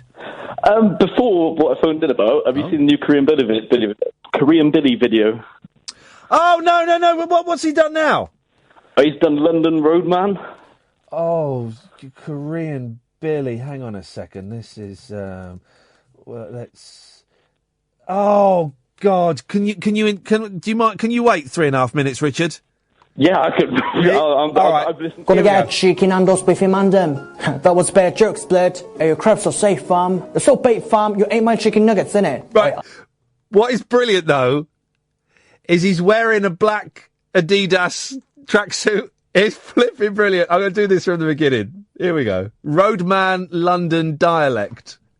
Gonna get a cheeky Nando's beefy mandem. That was bad jokes, blood. Your crabs are safe, fam. The so bait, fam. You ain't my chicken nuggets, innit? Oi, allow it. That joke was bad dry, fam. Hello everyone, this is Billy. Today I'm going to talk about roadman dialect words in London. As London is a multicultural city, there are quite a few dialect words in London. And especially today, we're going to talk about London street slang words or so-called roadman dialect words. Let's take a look. The first one is mandem. This word looks a bit strange, right? Mandem means mate, and it usually means male friend. Mandem sometimes means a group of friends as well. So when someone says like, oi mandem, that means this person is calling a friend. You can also use the word blood or fam, like oi blood. Then let's take a look at an example sentence. I'm going to get some Nando's chicken with my friend. Gonna get a cheeky Nando's beefy mandem. I'm going to get some Nando's chicken with my friend.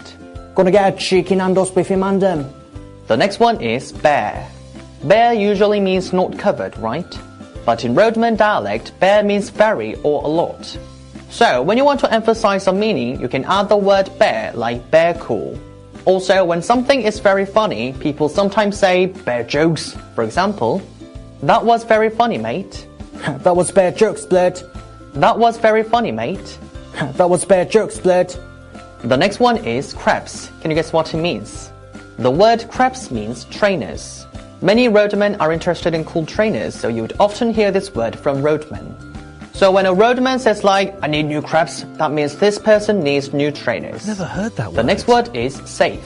Safe. Safe usually means not in danger, means right? Good though, yeah. But safe. in roadman dialect, safe means cool. Cool. So when you want to say that something is cool, you can say like, that's safe, fam. Fam. Then let's take a look at an example sentence.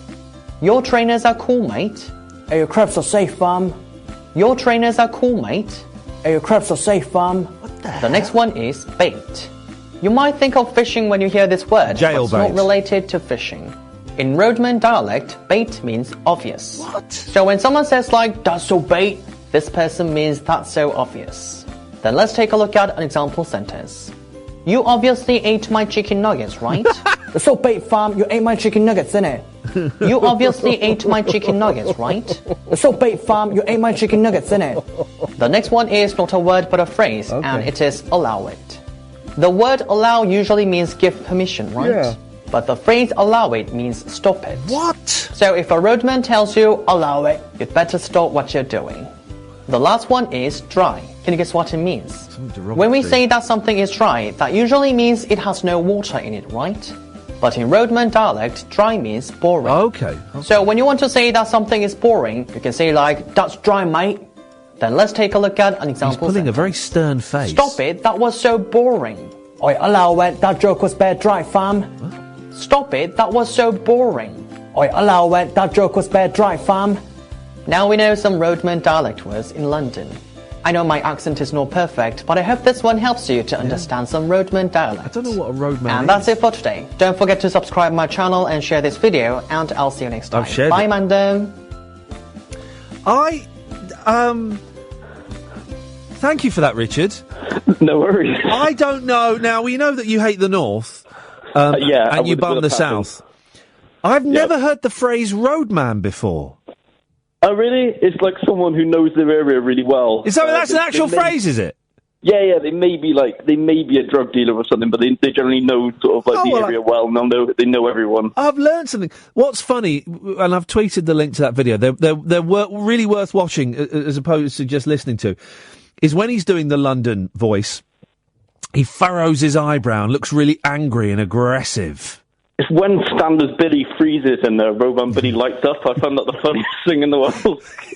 Because normal Billy just gets grayed out, and then Roman Billy with an Adidas tracksuit on just lights up and starts talking like that. He's an actual genius. I do think he's a genius. He should get someone give him his own TV show, because I would watch that. I'd watch a TV programme with him going around the country and trying out all his language and stuff.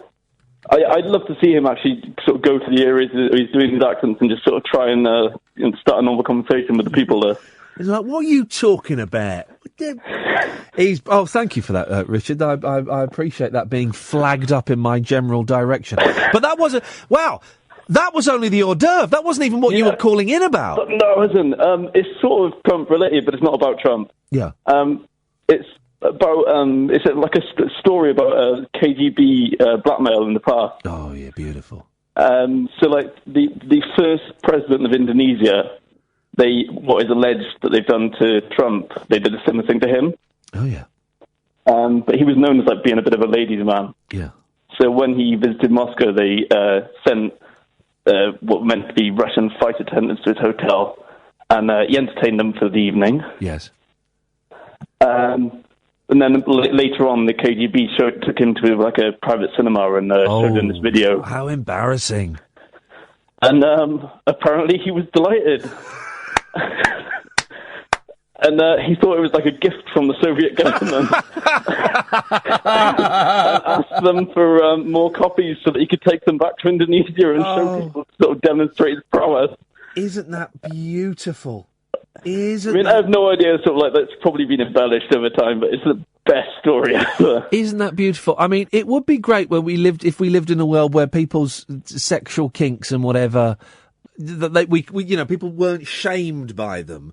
But that's wonderful. But surely, if you're doing anything in Russia, you know you're going to be filmed and bugged, yeah? If you go to Russia and you're, a celebrity or a member of a foreign government, you're going to be bugged and filmed. That's just going to happen. That's just standard, isn't it? Well, I guess it was like the 60s, so it's like, no, it's not as well known. I just don't understand why you'd do what Trump is accused of being involved in on a bed. You do it in a bath or on a... You're really, really hung up on this, aren't you? It's really got to me. It's a schoolboy error, right? You do it in a bath or on the tiled bathroom floor. You don't do it on a bed. I do agree, and like it's a hotel as well, so other people are going to stay on that bed. Be considerate. The closest I've come to that scenario, right, was when I stayed in a hotel in Pakistan, right, and I was there for 3 months, and for the whole 3 months I was the only person that didn't get a runny bottom until the last night. The last night we were there, we were flying back the next day, and I got a really upset stomach, and I made the mistake of going to bed. You could buy Valium over the counter, so I bought some Valium because I wasn't looking forward to the 15-hour flight the next day. I was dreading it, but I took a Valium the night before, and when I woke up in the morning, Richard, I'd done a dirty Trump. In both I've only ever done that in protest of bad service in hotels. I've never done that accidentally. And it wasn't... I'm not proud of this, guys, right? And it wasn't... I didn't wake up in bed and there was something else in there with me, but I had soiled the sheets, okay? And I was utterly mortified. Utterly mortified. And it was the last day, and what I did was I packed very quickly. I got out. The cleaner that was a few doors down, I gave him a massive tip. And then there's a big tip. Don't go in there. No, don't go in there. I'll give it 10 minutes if I were you. And then there was a whole group of us, because it was a whole film company, and we got on the bus to be taken to the airport, and we're sat on the bus, and I'm thinking, please go, please go, please go. And then the manager strode out to the bus saying, before you go, I'm thinking, oh God, no. They found it and they're going to humiliate me on the bus. And it wasn't. Some people hadn't paid their phone bill, and that's what it was. And I managed to get away with it, Richard. But that's the closest I've come. Until now. That's the closest I've come. Well, for many reasons, that's all I've got to say. Well, Richard, thank you very much indeed. 0344 499 1000. Late Nights with Iain Lee on Talk Radio. Late Night Iain Lee. On air and off the leash. On Talk Radio. We have ways of making you talk. Good evening, Darren. Good evening, Iain. How you doing, fella? What you got for us? I'm safe. I'm just learning from Richard's video. Yeah, it really is. I didn't know many of those words. That Korean Billy is is an incredible performer. Well, do you know, in 2 weeks, I'm travelling from the north down to that London for work. Right. And I think what's really important is that I learn how to speak in London talk just like that for my meetings, so that I don't look out of place. Oh, mate, definitely. You want to use that video, watch it, but also notice how Korean Billy's face kind of it shrivels up when he's being the London. It looks very angry, and I think it's important that you get that across, the anger. Right, I'll have to. The facial expressions are important then. Yeah, very much. It's a key part when you're speaking to what were they called? Roadmen. Yeah, roadmen. A phrase I've never heard of, but there you go. What do I know? Yeah, well, at least I can come down south fully prepared. More people should okay. more people should be explaining the intricacies of different regions, because you kind of think when you learn a foreign language, you learn French or you learn Spanish or you learn German, and you learn that language, but you don't learn, unless you're a bumlick like Catherine, you don't learn the regional intricacies and phrases that, you know, you just learn the kind of standard all-encompassing language. Yeah, it'd be a bit more interesting. It would be a little bit more interesting, wouldn't it? Yeah. I hated learning languages. I learned Japanese for a while, and I was quite good at it. I had a Japanese teacher, and I was quite good at it. But then I always find I was quite good at German for a while, and then after about 6 months, in learning Greek, I learnt Greek as well. Greek, Japanese, and German. After about 4, 5, 6 months, suddenly the languages go from being quite easy. Suddenly there's like a massive quantum leap, and the languages become incredibly difficult, and I always give up at those points. Yeah, I'm from Oldham, so speaking basic English is an uphill struggle sometimes. Do you know Dave, my mate Dave? I will know Dave, yeah. Yeah, because my mate Dave's from Oldham. Dave with 2 legs. Yeah, that's the fella, yeah. Yeah. There you go, yeah, I know Dave well. Thought so. I thought you would do, yeah. No, it's a small world. It's a small world. Anyway, Darren, did you have any purpose for this, or is it just to show off that you're escaping from Oldham? No, it's not for that. I'm actually phoning you about you coming up north. Oh. You tweeted yesterday, and it was just one of the things I wanted to make sure you got my message. Oh, no. You were asking about somewhere for your show in Manchester. Yes. And I tweeted you to say there's a place on Deansgate in Manchester that we use for work that will hold up to 120 people, and it's got a bit of an auditorium in it, and it's free. Oh, what the heck? I missed that, Darren. I missed it. What's it called? It's called Rise. Oh. RISE. In Deansgate. And it's pretty good. It's on Deansgate, yeah, so it's bang in the centre. 10 minutes walk from the train station. Think Rise. Rise. That's the one. Here we go. Yeah. Here we go. Think Rise. Rise is a community of the world's... No, that's not it. No, that's... It's MCR, Think Rise. Think Rise... Rise is a... Hang on a minute. All right, hang on a minute. Oh, Manchester Rise. Here we go. Connecting Manchester to the global Rise community. So what do you do there? So my company, we build e-commerce websites for people who sell online, and we run a network of meetups for retailers to come and meet us and learn how to sell better. So we put once a month, we do it there. That's why I'm coming down to London to do one down in London. And they're just little free talks. Well, but hang on a minute. Is it that it looks to me a bit like Regis? You know Regis, those where you rent an office. Yes, they've got that's upstairs, right. But downstairs they've got there's a little coffee shop at the front, and then at the back there's some little small meeting rooms for 4 to 8 people that you can just hire out as and when. But then it's got like a little auditorium and seating room for, I'm sure it's up to 120, so at 80 you should get in fairly comfortably. But I don't understand how it's free. Are you allowed to say, sort of, it's funded by a bank? It's funded by Barclays, but yeah. But is it? But it says it's like a community thing. Yeah. I'll send them an email tomorrow. Yeah, send them an email. They're dead friendly, dead helpful. So, all right, I'll send them an email. Let's see. Thank you for that, Darren. Nice one. Yeah, we wanted to. Here's the thing: I want to take 2 shows up north. Right, first one is I want to take the Iain Lee versus Radio show up to Manchester and Newcastle and Liverpool. But I've kind of I've bottled out of booking them for a bit because I booked those shows. I'm doing 3, sort of one in Nottingham, one in Birmingham, and one in Milton Keynes. I booked them and then I panicked that no one's going to come, so I don't book any more. But Kath and I also want to take a show we're doing called The Rabbit Hole and do that in Manchester, where we record in front of an audience and we kind of do that, and that's what we're looking for at the moment. So I will send them an email, Darren. Okay, well on that part, and then I'll clear off and let someone else have a chat with you. Okay. For the Rabbit Hole one, which I was reading about, and if it comes up, you'll have one person there, because I'll come along. Beautiful. And I'll bring Dave with me, so there's 2. Hey.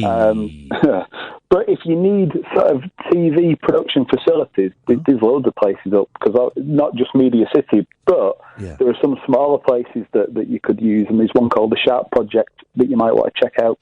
And I know the people there if you need any help to speak to somebody. Darren, send me an email. I think we're going to have a long and beautiful and possibly physical relationship at some point. Right, well, I'll send you it'll be in the morning now, so I'm going to go to sleep in 5 or 10 minutes. Good, go to sleep. I went to sleep half an hour ago. Darren, thank you, mate. I appreciate that. 0344 499 1000. Iain!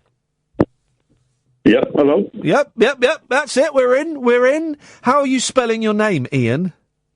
Just the one I. Hey, I'm sorry to hear that. Scottish, you say? No, hang on. The Scottish is the right way to spell it. It's I-A-I-N. Is it? Yeah, the English way is I-A-N. Oh, well, I don't live with that. It doesn't matter. It doesn't really matter. I mean, I think... Are you disappointed by the name Iain? Because I think it's a really flimsy name. Never thought about it until you mentioned it. Have you never? I think about it a lot. It's got no, mine's got 3 vowels in, and N is a soft letter. There's no hard letters in it. It's Iain.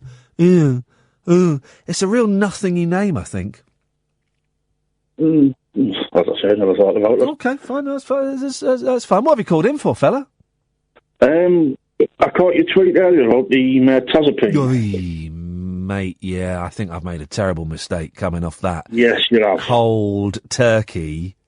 Somebody I know is a psychiatric nurse. Yeah. And also came on Prozac, which is the same family drug. Right. And it sent the batshit when she tried to come straight off us. Yeah.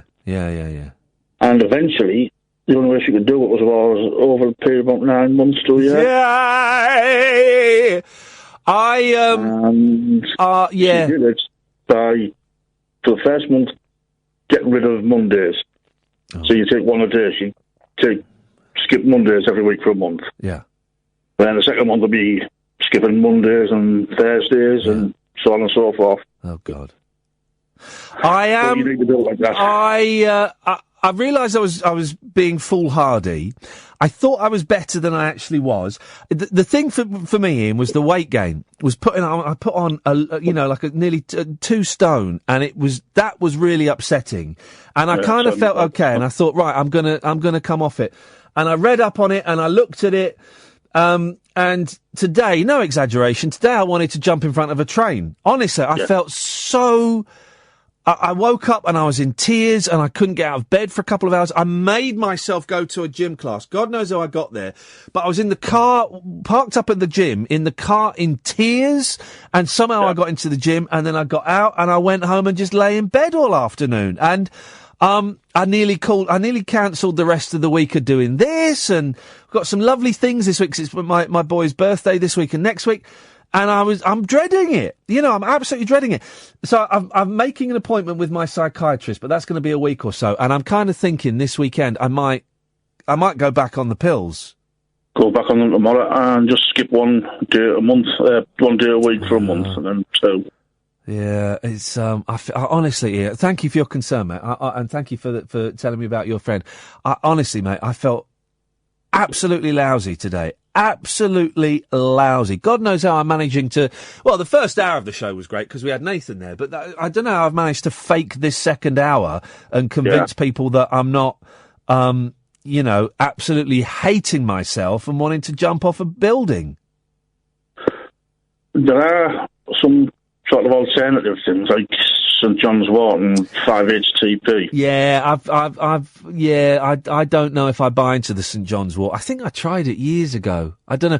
Well, I need to speak to a doctor. That's what I need to do. And I was foolhardy to think I could kick it, man, and it would be easy. It's physically, it's affecting me. I feel sick. I'm sat here sweating. Today's been the toughest day it's been, and I went on Twitter, and maybe I shouldn't have gone on Twitter, but I just felt, oh God, I just felt so low and so lonely, Iain. Awful. No, go back on it and wean yourself off slowly. Thank you, mate. You're bored with it and want to get off it, but you need to go that way rather than just jump in the deep end. Yeah. Thank you, Iain. I appreciate your call, mate. I really do. Thank you. Right up. Cheers. Nice one, mate. Thank you very much. Honestly, no exaggeration, dear listener. Today has been the worst day in my mental health that I've had in ages and ages. And I was saying to Kath, I want to quit this job, or not, insane nonsense. But I said, I don't think I can do this job anymore. I can't do this. I'm going to quit. And I couldn't get out of bed. And when I did, I was crying. And flipping heck. And I shouldn't really have gone on Twitter and shared all of this stuff, but I just felt so lonely and low. I can't even begin to put into words what was going on. And I guess I kind of went on Twitter because I know that some of you would say some nice things. I don't know why I went on. Maybe it's like, it's a drowning man trying to put his hands out of the water and signal for help. I don't know what it was. Another hour of this to go. Rashid, I'll come to you after the break. Dave, I'll come to you after the break. 0344 499 1000 is the telephone number. If you want to give me a call, you're more than welcome to. Late Nights with Iain Lee on Talk Radio. Late Night, Iain Lee on Talk Radio. We have ways of making you talk.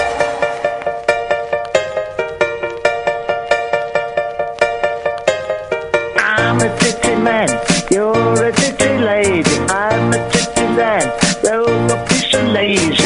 I'm John Noakes and I'm a titty man.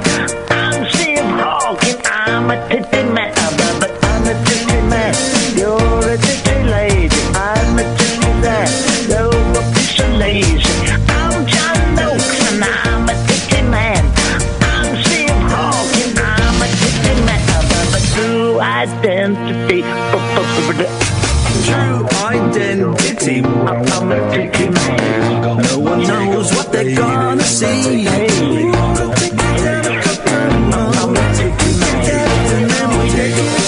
I wanna take you to be. I'm a titty man. You're a titty lady. I'm a titty man. You're a piece of lazy. I'm John Noakes and I'm a titty man. I'm Steve Hawking. I'm a titty man. I'm a titty man. You're a titty lady. I'm a titty man. You're a piece of lazy. I'm John Noakes and I'm a titty man. I'm Steve Hawking. I'm a titty man. True identity.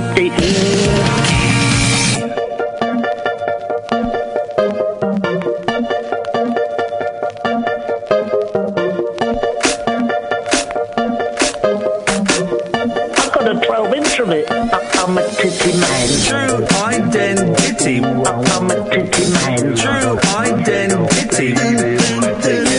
True identity. I'm a titty man. Take off my titty.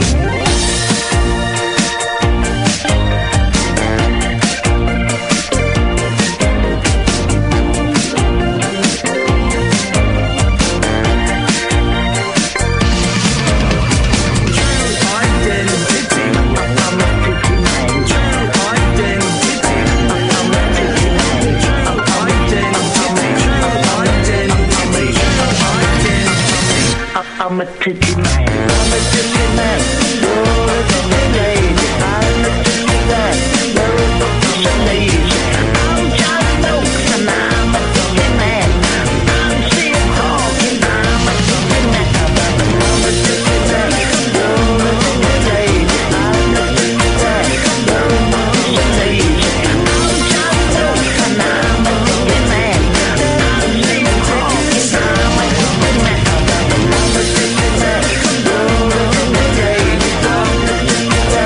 You're a titty lady. I'm John Stokes and I'm a titty man. I'm Steve Hawking. I'm a titty man. Identity. Oh, bloody hell. No. We never did work out why not many women called the show, did we? We never did manage to work that out. It's still puzzling It's me. because we women are mysterious creatures. Hey, Catherine Boyle's in the studio. Hey. Well, how did that happen? 03 499 1000 as Wednesday creeps into Thursday. We're seeing Limmy tomorrow night. Yeah. That'd be exciting. I'm going to assassinate him. Are you? I'm going to try. What are you going to wear? Balaclava. Kevlar. Yeah, we're seeing Limmy tomorrow, which I'm very, very excited about. It's showing an hour of his vines. Now, vines are only 7 seconds long. Well, yeah, but you can watch him over and over again. Maybe he's just trying to get his loops up. But I thought Vines had stopped now. Hadn't Vine closed down? Is Vine still going, or is it closed? Twitter said goodbye to Vine, didn't it? Does that mean that's the end? Oh, I thought that Vine had gone completely. But so we got an hour of 7 second. How many videos would that need to be if they're only shown once? Oh, don't. It's about 560. It's not bad, is it? Go on, work it out properly. No, I can't. With a calculator. I haven't got a calculator. You got a computer? No. Use a bit of paper. All right. So I'm saying 560. Right. Let's use a bit of paper. So 7 seconds. How many divide? So 60 minutes times 60 is. Hang on a minute. 0. How do you do multiplication? 6 times 0 is 0. 6 times 6 is 36. Yes. Right.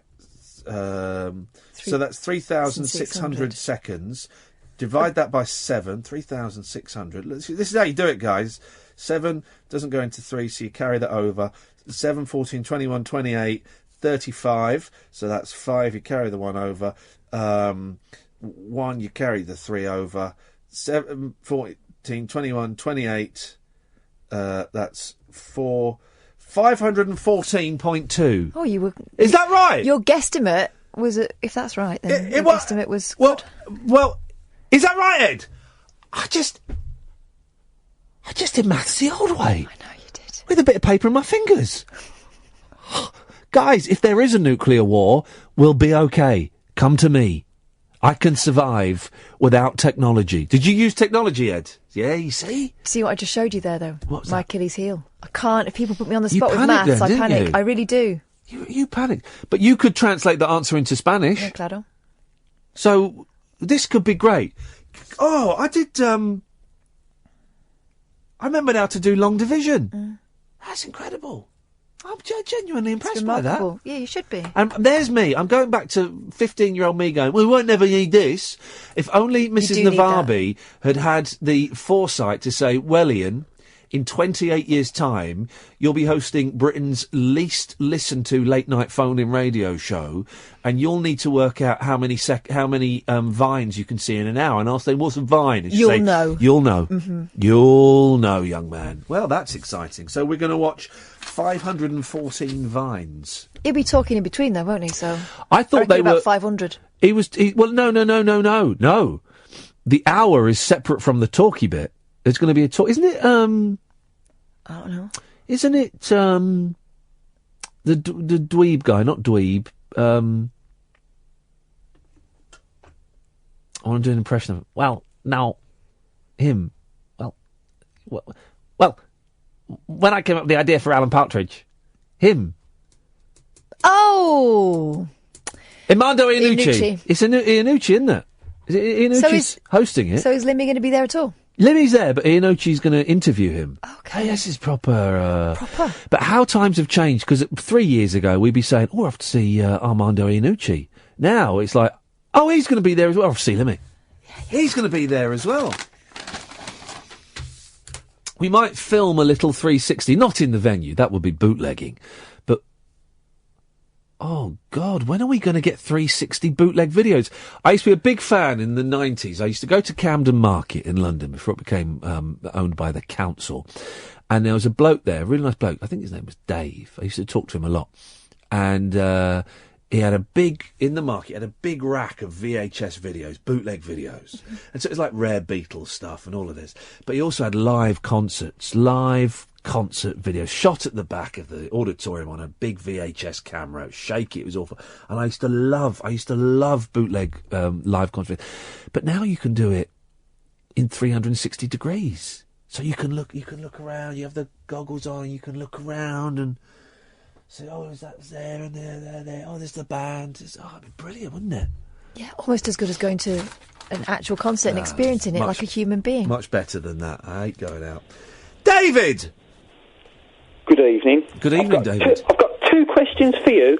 One question for Kath, and then one more question for you. Are you ready? Okay, no question. Can I just clarify, and this isn't a problem with me, no questions for Edmundo?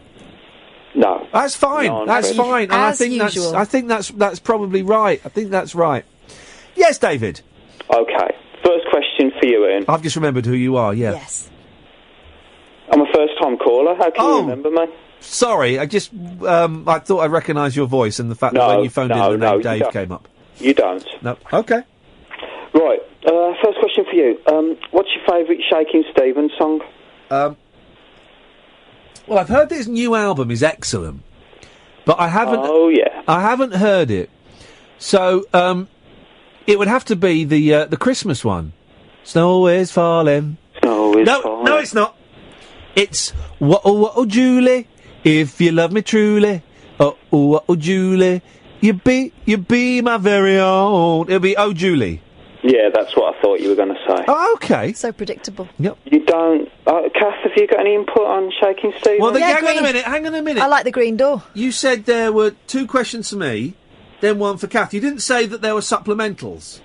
I'm freestyling. Okay, fair play. That's very dangerous. Very dangerous. Away you go.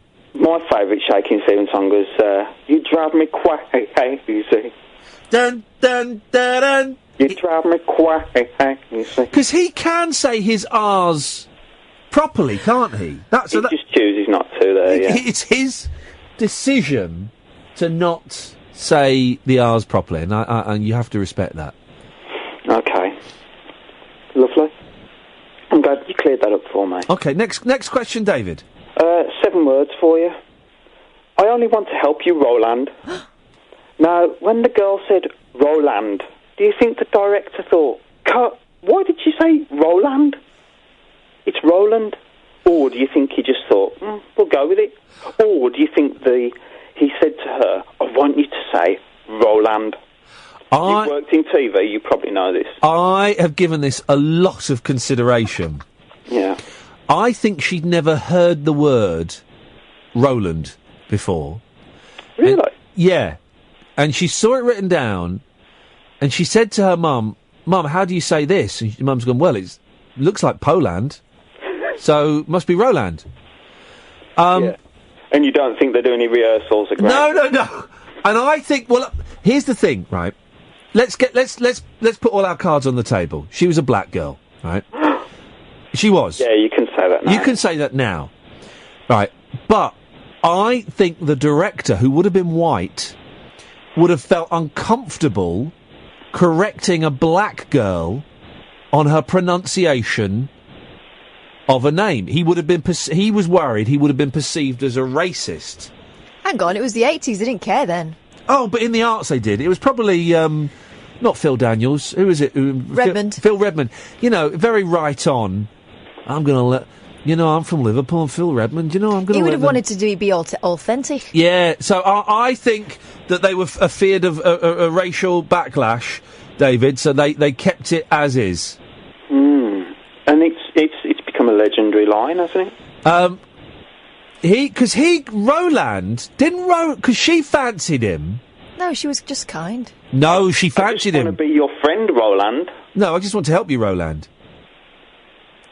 But she fancied him, and then in France, you remember they went on a French exchange, and he got off with a female Roland.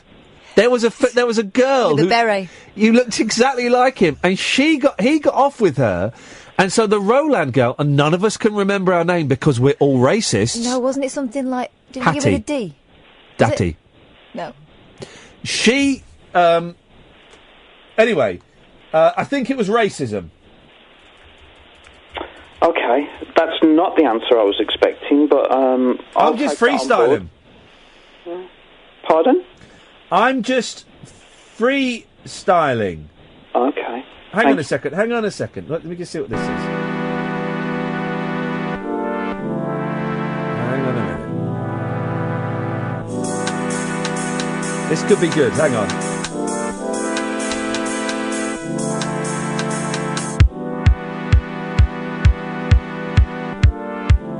Don't know what this is, but this could be good. It's the Roland remix.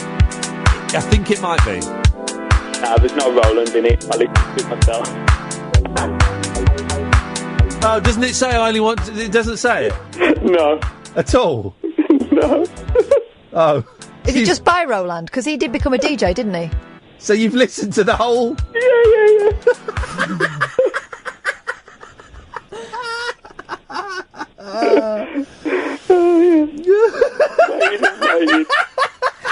It was quiet at work. Wasn't Roland something to do with the school disco movement of the mid to late 90s? No, are you talking about Roland or the actor Erkan Mustafa? Yeah. Maybe. Or Roland the organ. No organs involved. Well, no organs involved. Did he DJ on Just Say No? I heard a story about one of the, and I'm not going to say any names. One of the cast members snorting cocaine off of the cover of Just Say No. In the White House. In the White House. Her name was Janet. Oh, Janet. Oh, Janet. Janet.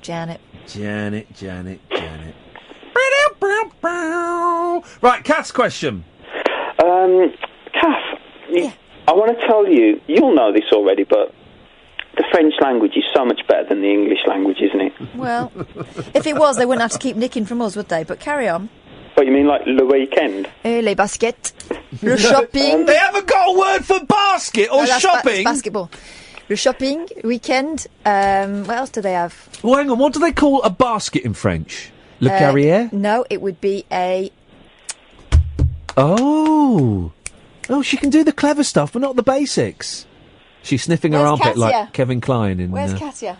Speaking of putting out calls to people, I need Jim the Dancer to call in, because I want Jim the Dancer to appear at the next performance ring, but he's not responded to my Facebook request. So, Jim the Dancer, call in, dude.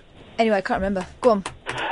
Because, the reason I think the French language is better, because in England, with an English woman, after meeting a nice woman for the first time, without trying to be creepy, with my accent, I usually say, "Oh, it was really nice to meet you."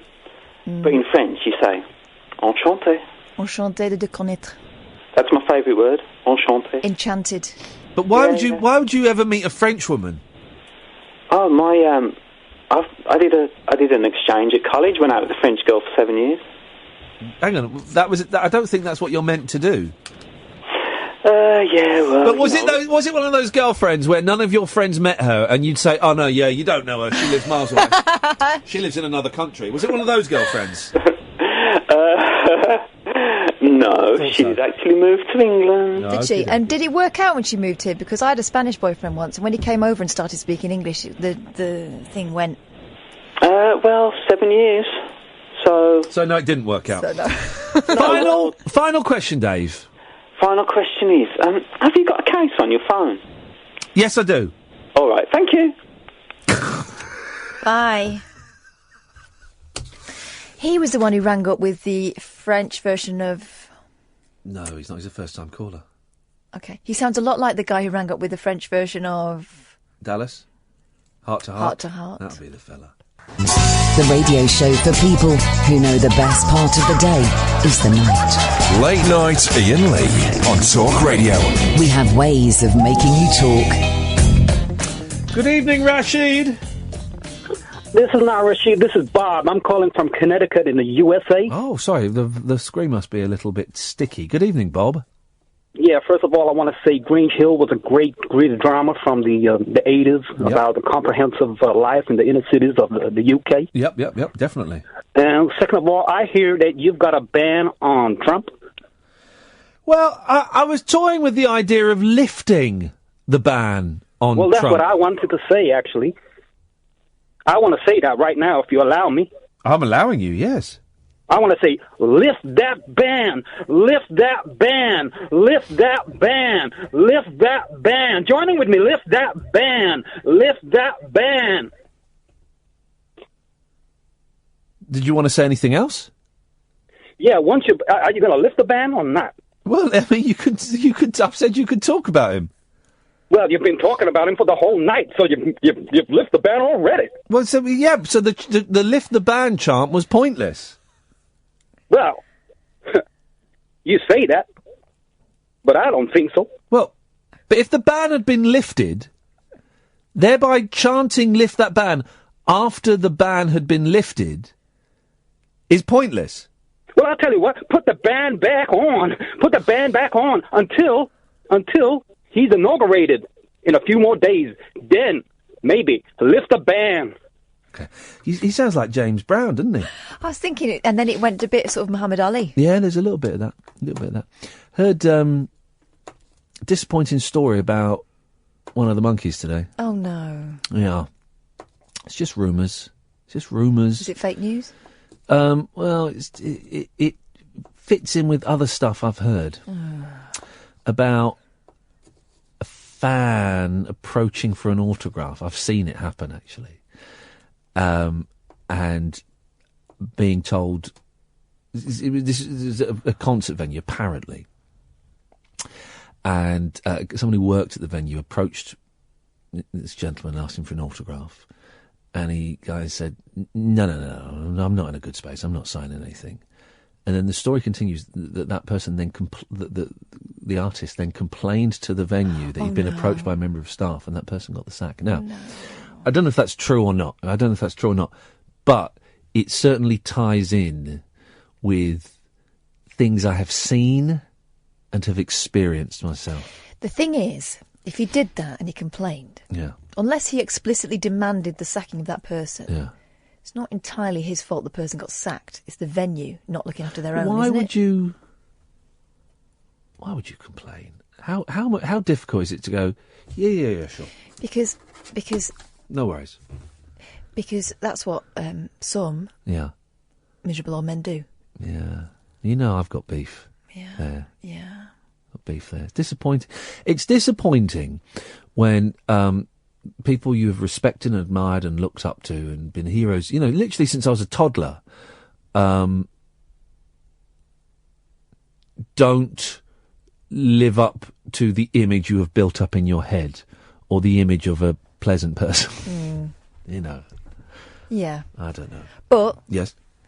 It might not be true. You might be having a really bad day. You don't know how he's asked. Yeah, exactly. Could be a whole load of reasons. Line 1, you're on the wireless. Hello? They've gone. Mark!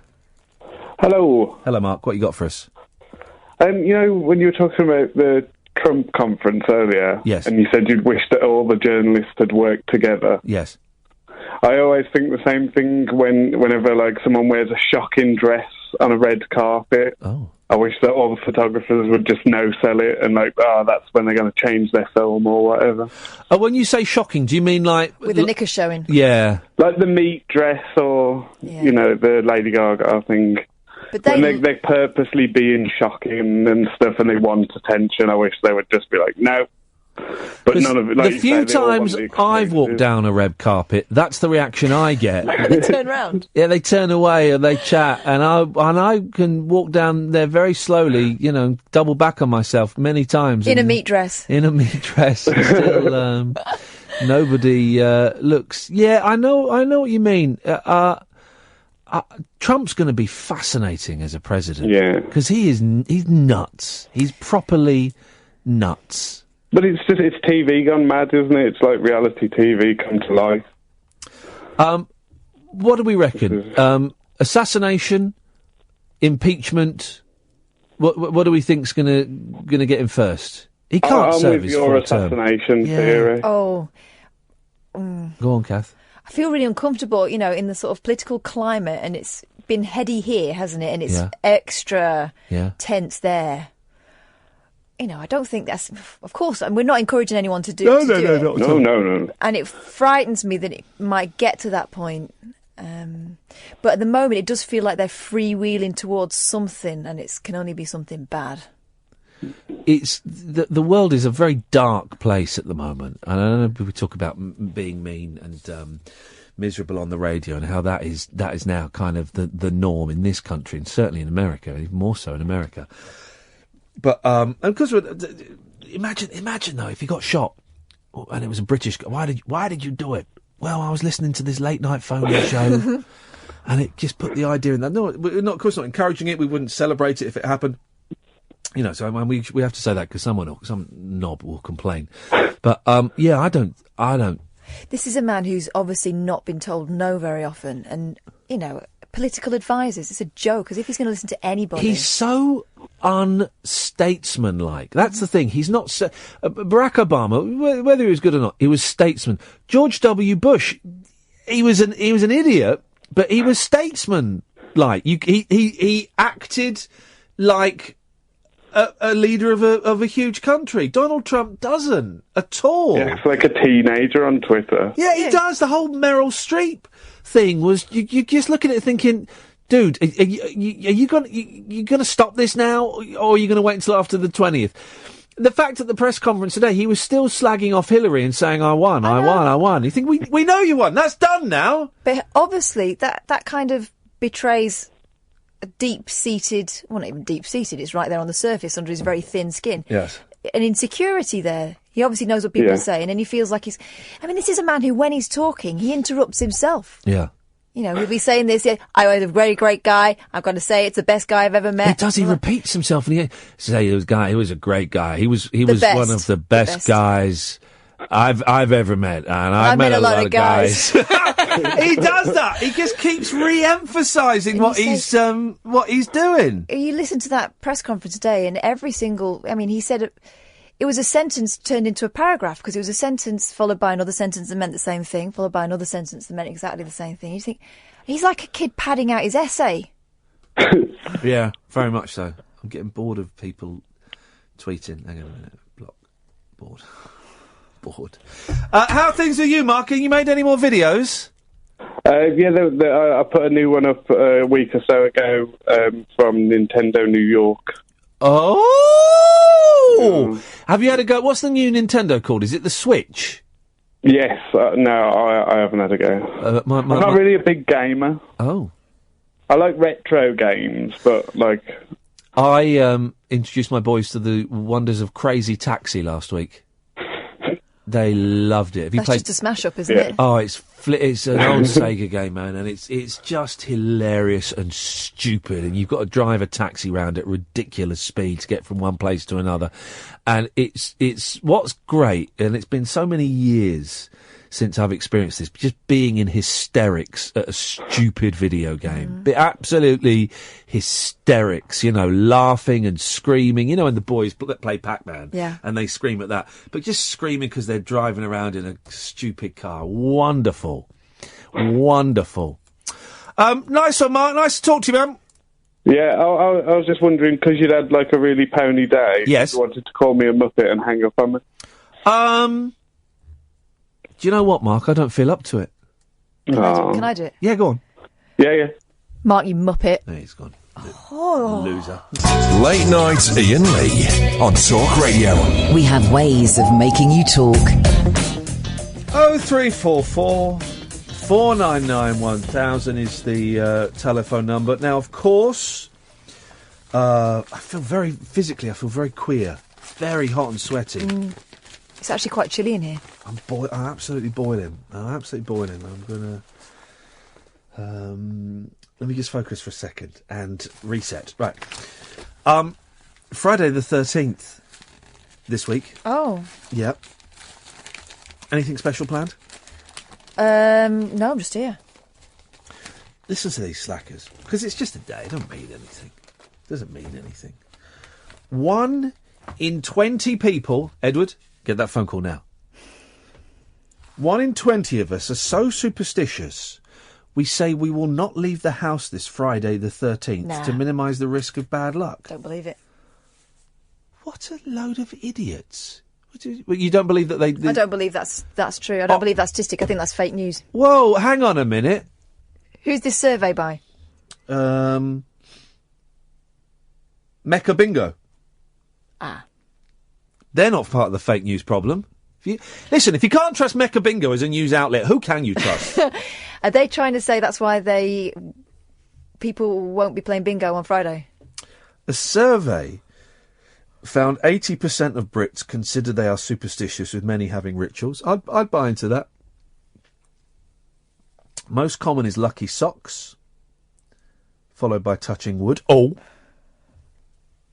And lucky pants. A lucky coin wards off bad luck.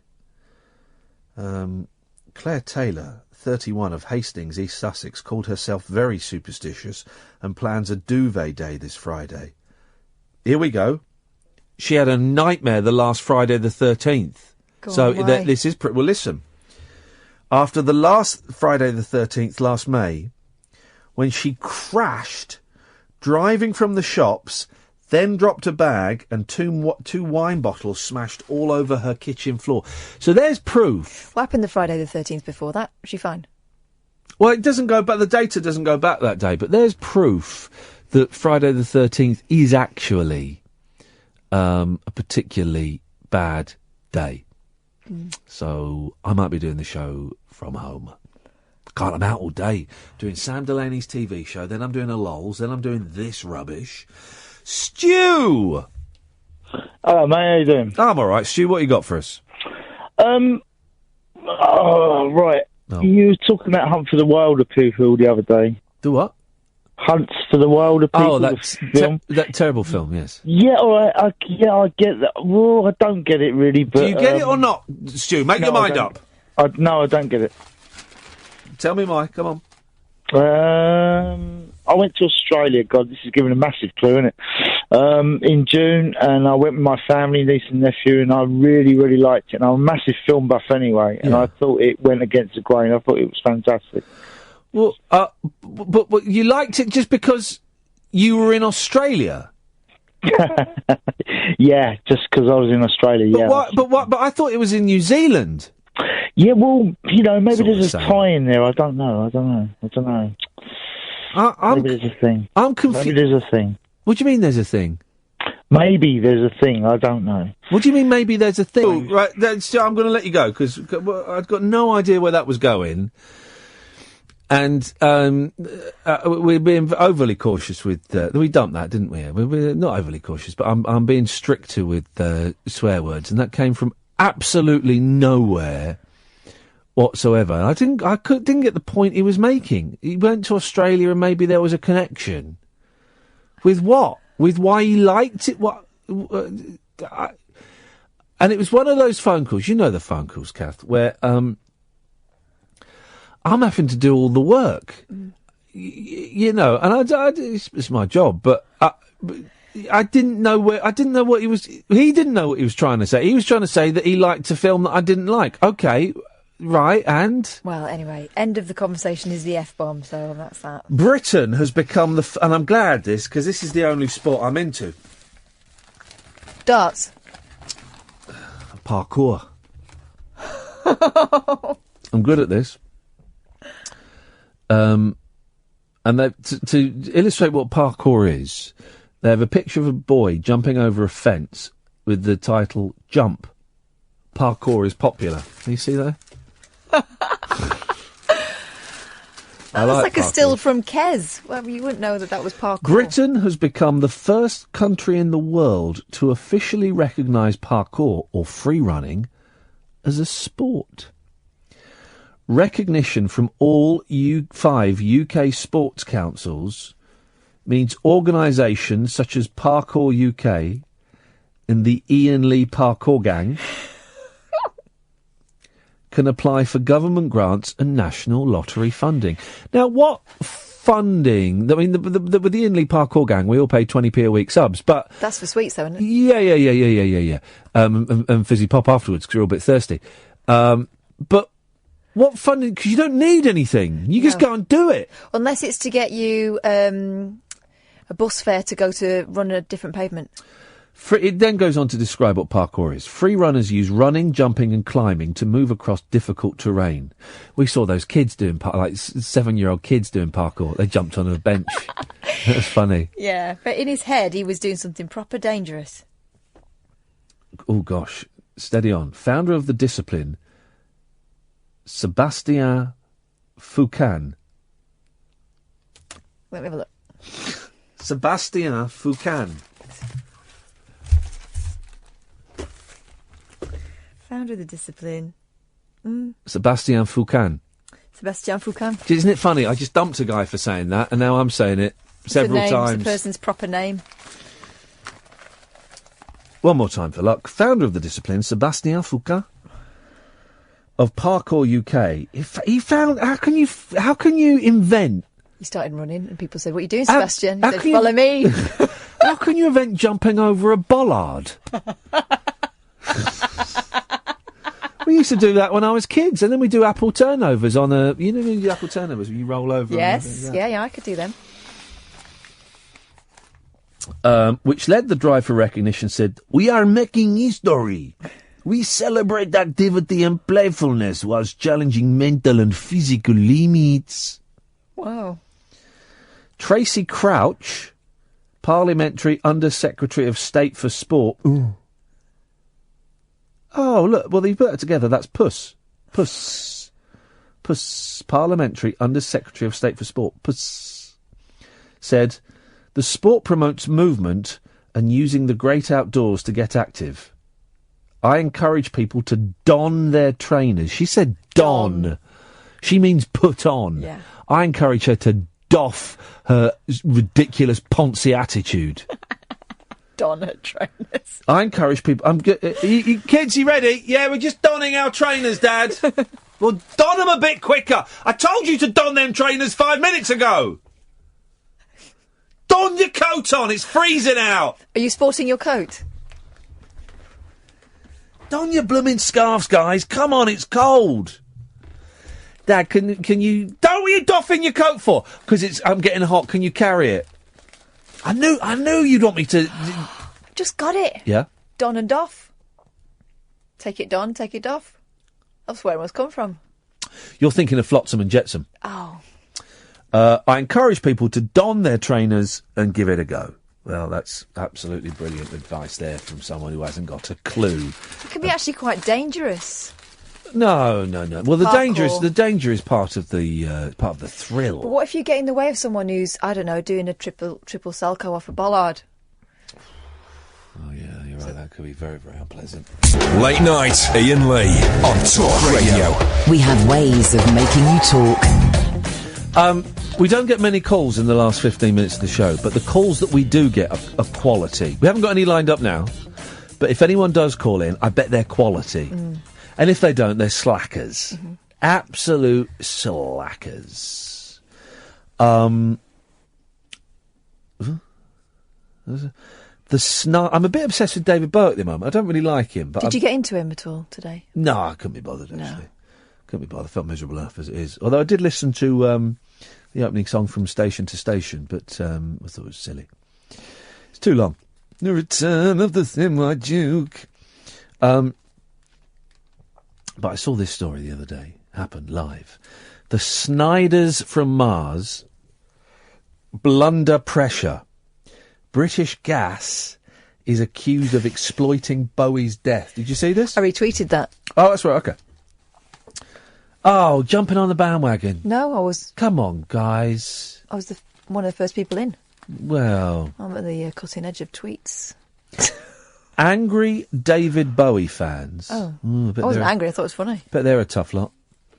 Accused British Gas of hijacking Twitter.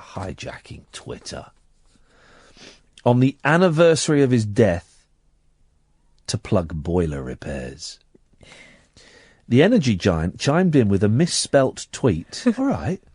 As mourners yesterday used the hashtag RIPDB to remember the star. Left, there's a picture of him there with his false teeth. In case you've forgotten what he looks like. In case you've forgotten what his false teeth look like. It read, "Morning all. A year today we lost a pop icon, David Bowie. Time flies spelled incorrectly. Time flies, don't it? That's what I found amusing. Time flies, don't it? We're here till 10 p.m. if you need anything. Thanks, Paul. Hashtag RIPDB. I mean, that's not hijacking I'm sure Twitter. they weren't the only ones. That's not hijacking Twitter. Fans of the singer who died of cancer last January, aged 69, blasted the tweet from the firm's official helpline account as extraordinary bad taste. How many fans? 3? Probably. That's all you need to get a story is 3 people on Twitter. One fumed, brazen attempt to hijack a hashtag that has nothing to do with your business, Paul. You should be ashamed. As others demanded his sacking. Oh, for God's sakes! Do you think that Bowie would want that? No. British Gas Bowie. I said. Let's bring Carl into the conversation. Good evening, Carl. Good evening, Ian. How are you? Not brilliant, if I'm going to be completely honest with you, Carl, but let's not dwell on that. What have you got for us? Films. I want to... Films? Yeah, I find it hard to sleep at night, so... And I've got one of those clever sticks, you know what I mean? Oh, yeah. And I was wondering what sort of film I should watch. Oh. Any ideas? What? I watched one with Jake Gyllenhaal last night. I can't remember what it's called. He goes around like with the camera. Oh, that's good, that film. What's it called? Night Creature? Night Owls? Nightcrawler. Yeah. Oh, that's brilliant, where he's a little bit psycho, but not massively. And he's a news reporter, and he finds that he keeps getting to the news stories before anyone else, but then he slows down a bit, so then he starts creating the news story. Oh, it's good, that film. Yeah, it's pretty good. There's a bit in it that annoys me. Oh, yeah. Because when he's following the police, remember the police are chasing that man with the gun. Yeah. And there's loads of cars everywhere. Yeah. You know, all over the road, obviously. And then there's the crash, and then there's no cars anywhere. They've all disappeared. And it's like, that ruined it for you, did it? Yeah, well, yeah, it's a bit, yeah. I'm sorry to hear that. I tell you, I saw one film the other day, and it started. No, I didn't. I don't really know any good films. Catherine, you've seen a film. You must have seen films. I've seen some films, yeah. Everybody's going on about The Hunt for the Wilder People. I haven't seen that film. But I hate it. But everyone says it's brilliant. Right, is that the one with there's a little chubby kid in it? Yes, Chubby Kid and Sam Neill, yeah. Yeah, I saw that, yeah. Edmundo is grinning through the glass at the thought of that film. He finds it so brilliant. But I honestly, maybe give that a go, Carl, because I must be the only person that doesn't like it. Yeah, I will. I'll try that one. All right. All right, thank you very much. Give us a call tomorrow and let us know how you get on. All right, mate, cheers. Cheers. Bye. I bought a DVD for the first time in ages, actually, that day before yesterday. Don't Look Now. Have you seen that film? Donald Sutherland and Julie a bit raunchy, isn't it? A little bit blue for the dads. Don't, because I watched that with my dad. Hey. I was about 17. I say I watched it. Dad was rustling the newspaper and pretending. Was he? They wasn't bothered. Oh, I see. Yeah. He knew. I was going to say he knew it was coming. Sorry. My How could you put your child through that? My plan this year is to not buy any books, DVDs, or CDs.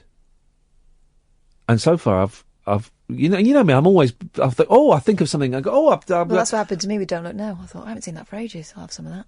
Well, it'll be on Netflix, wouldn't it? Well, I'm glad you don't use mine. That would be terrible. But you know me, I'm always thinking, I wouldn't mind reading that, and I'll buy it. I've got about 20 books I need to read. The Dean Torrance, the Brian Wilson, a Beatles book, loads of stuff I've got to read. The guitarist from the Sex Pistols, Phil Collins, all of these books I've got to read. Didn't I get you a book? I'm not going to read that. Which one? Oh, no, I didn't. It was a record, wasn't it? Yeah. So I'm not going to buy anything this year. Don't. Because I've got too much stuff. I'm going to have another round 2 of the clear out this weekend. I'm going to go into the garage. I've got 3 big plastic boxes of books. I'm going to put them all in sacks, take them to the charity shop. It's another bootload. Although last time I went to the charity shop, I said, I gave them the courtesy of going in first, saying, I've got some DVDs and books, would you like them? And she went, how many books? Yeah, like it's a hassle. And I went, I said, I don't know. Is there a limit? She goes, well, we don't want big collection, like an entire collection of books. And I thought, first of all, I thought, up yours. Secondly, I thought, oh God, that's sad. Thirdly, I thought, I can understand that. Fourthly, I thought, right, well, I'm not going to bring in everything good for you. So I took all the DVDs in there, some of the books. I didn't take my entire collection of the Unexplained magazines. I took them to the place over the road. And some more books, and they were over the moon with it. But yeah, I gave away the entire collection of the Unexplained. Gave it away. Clear out. All right. What? No, it's fine. What? Have I done a bad thing? No. Because I know where you can buy them again. No, I think it's a good thing.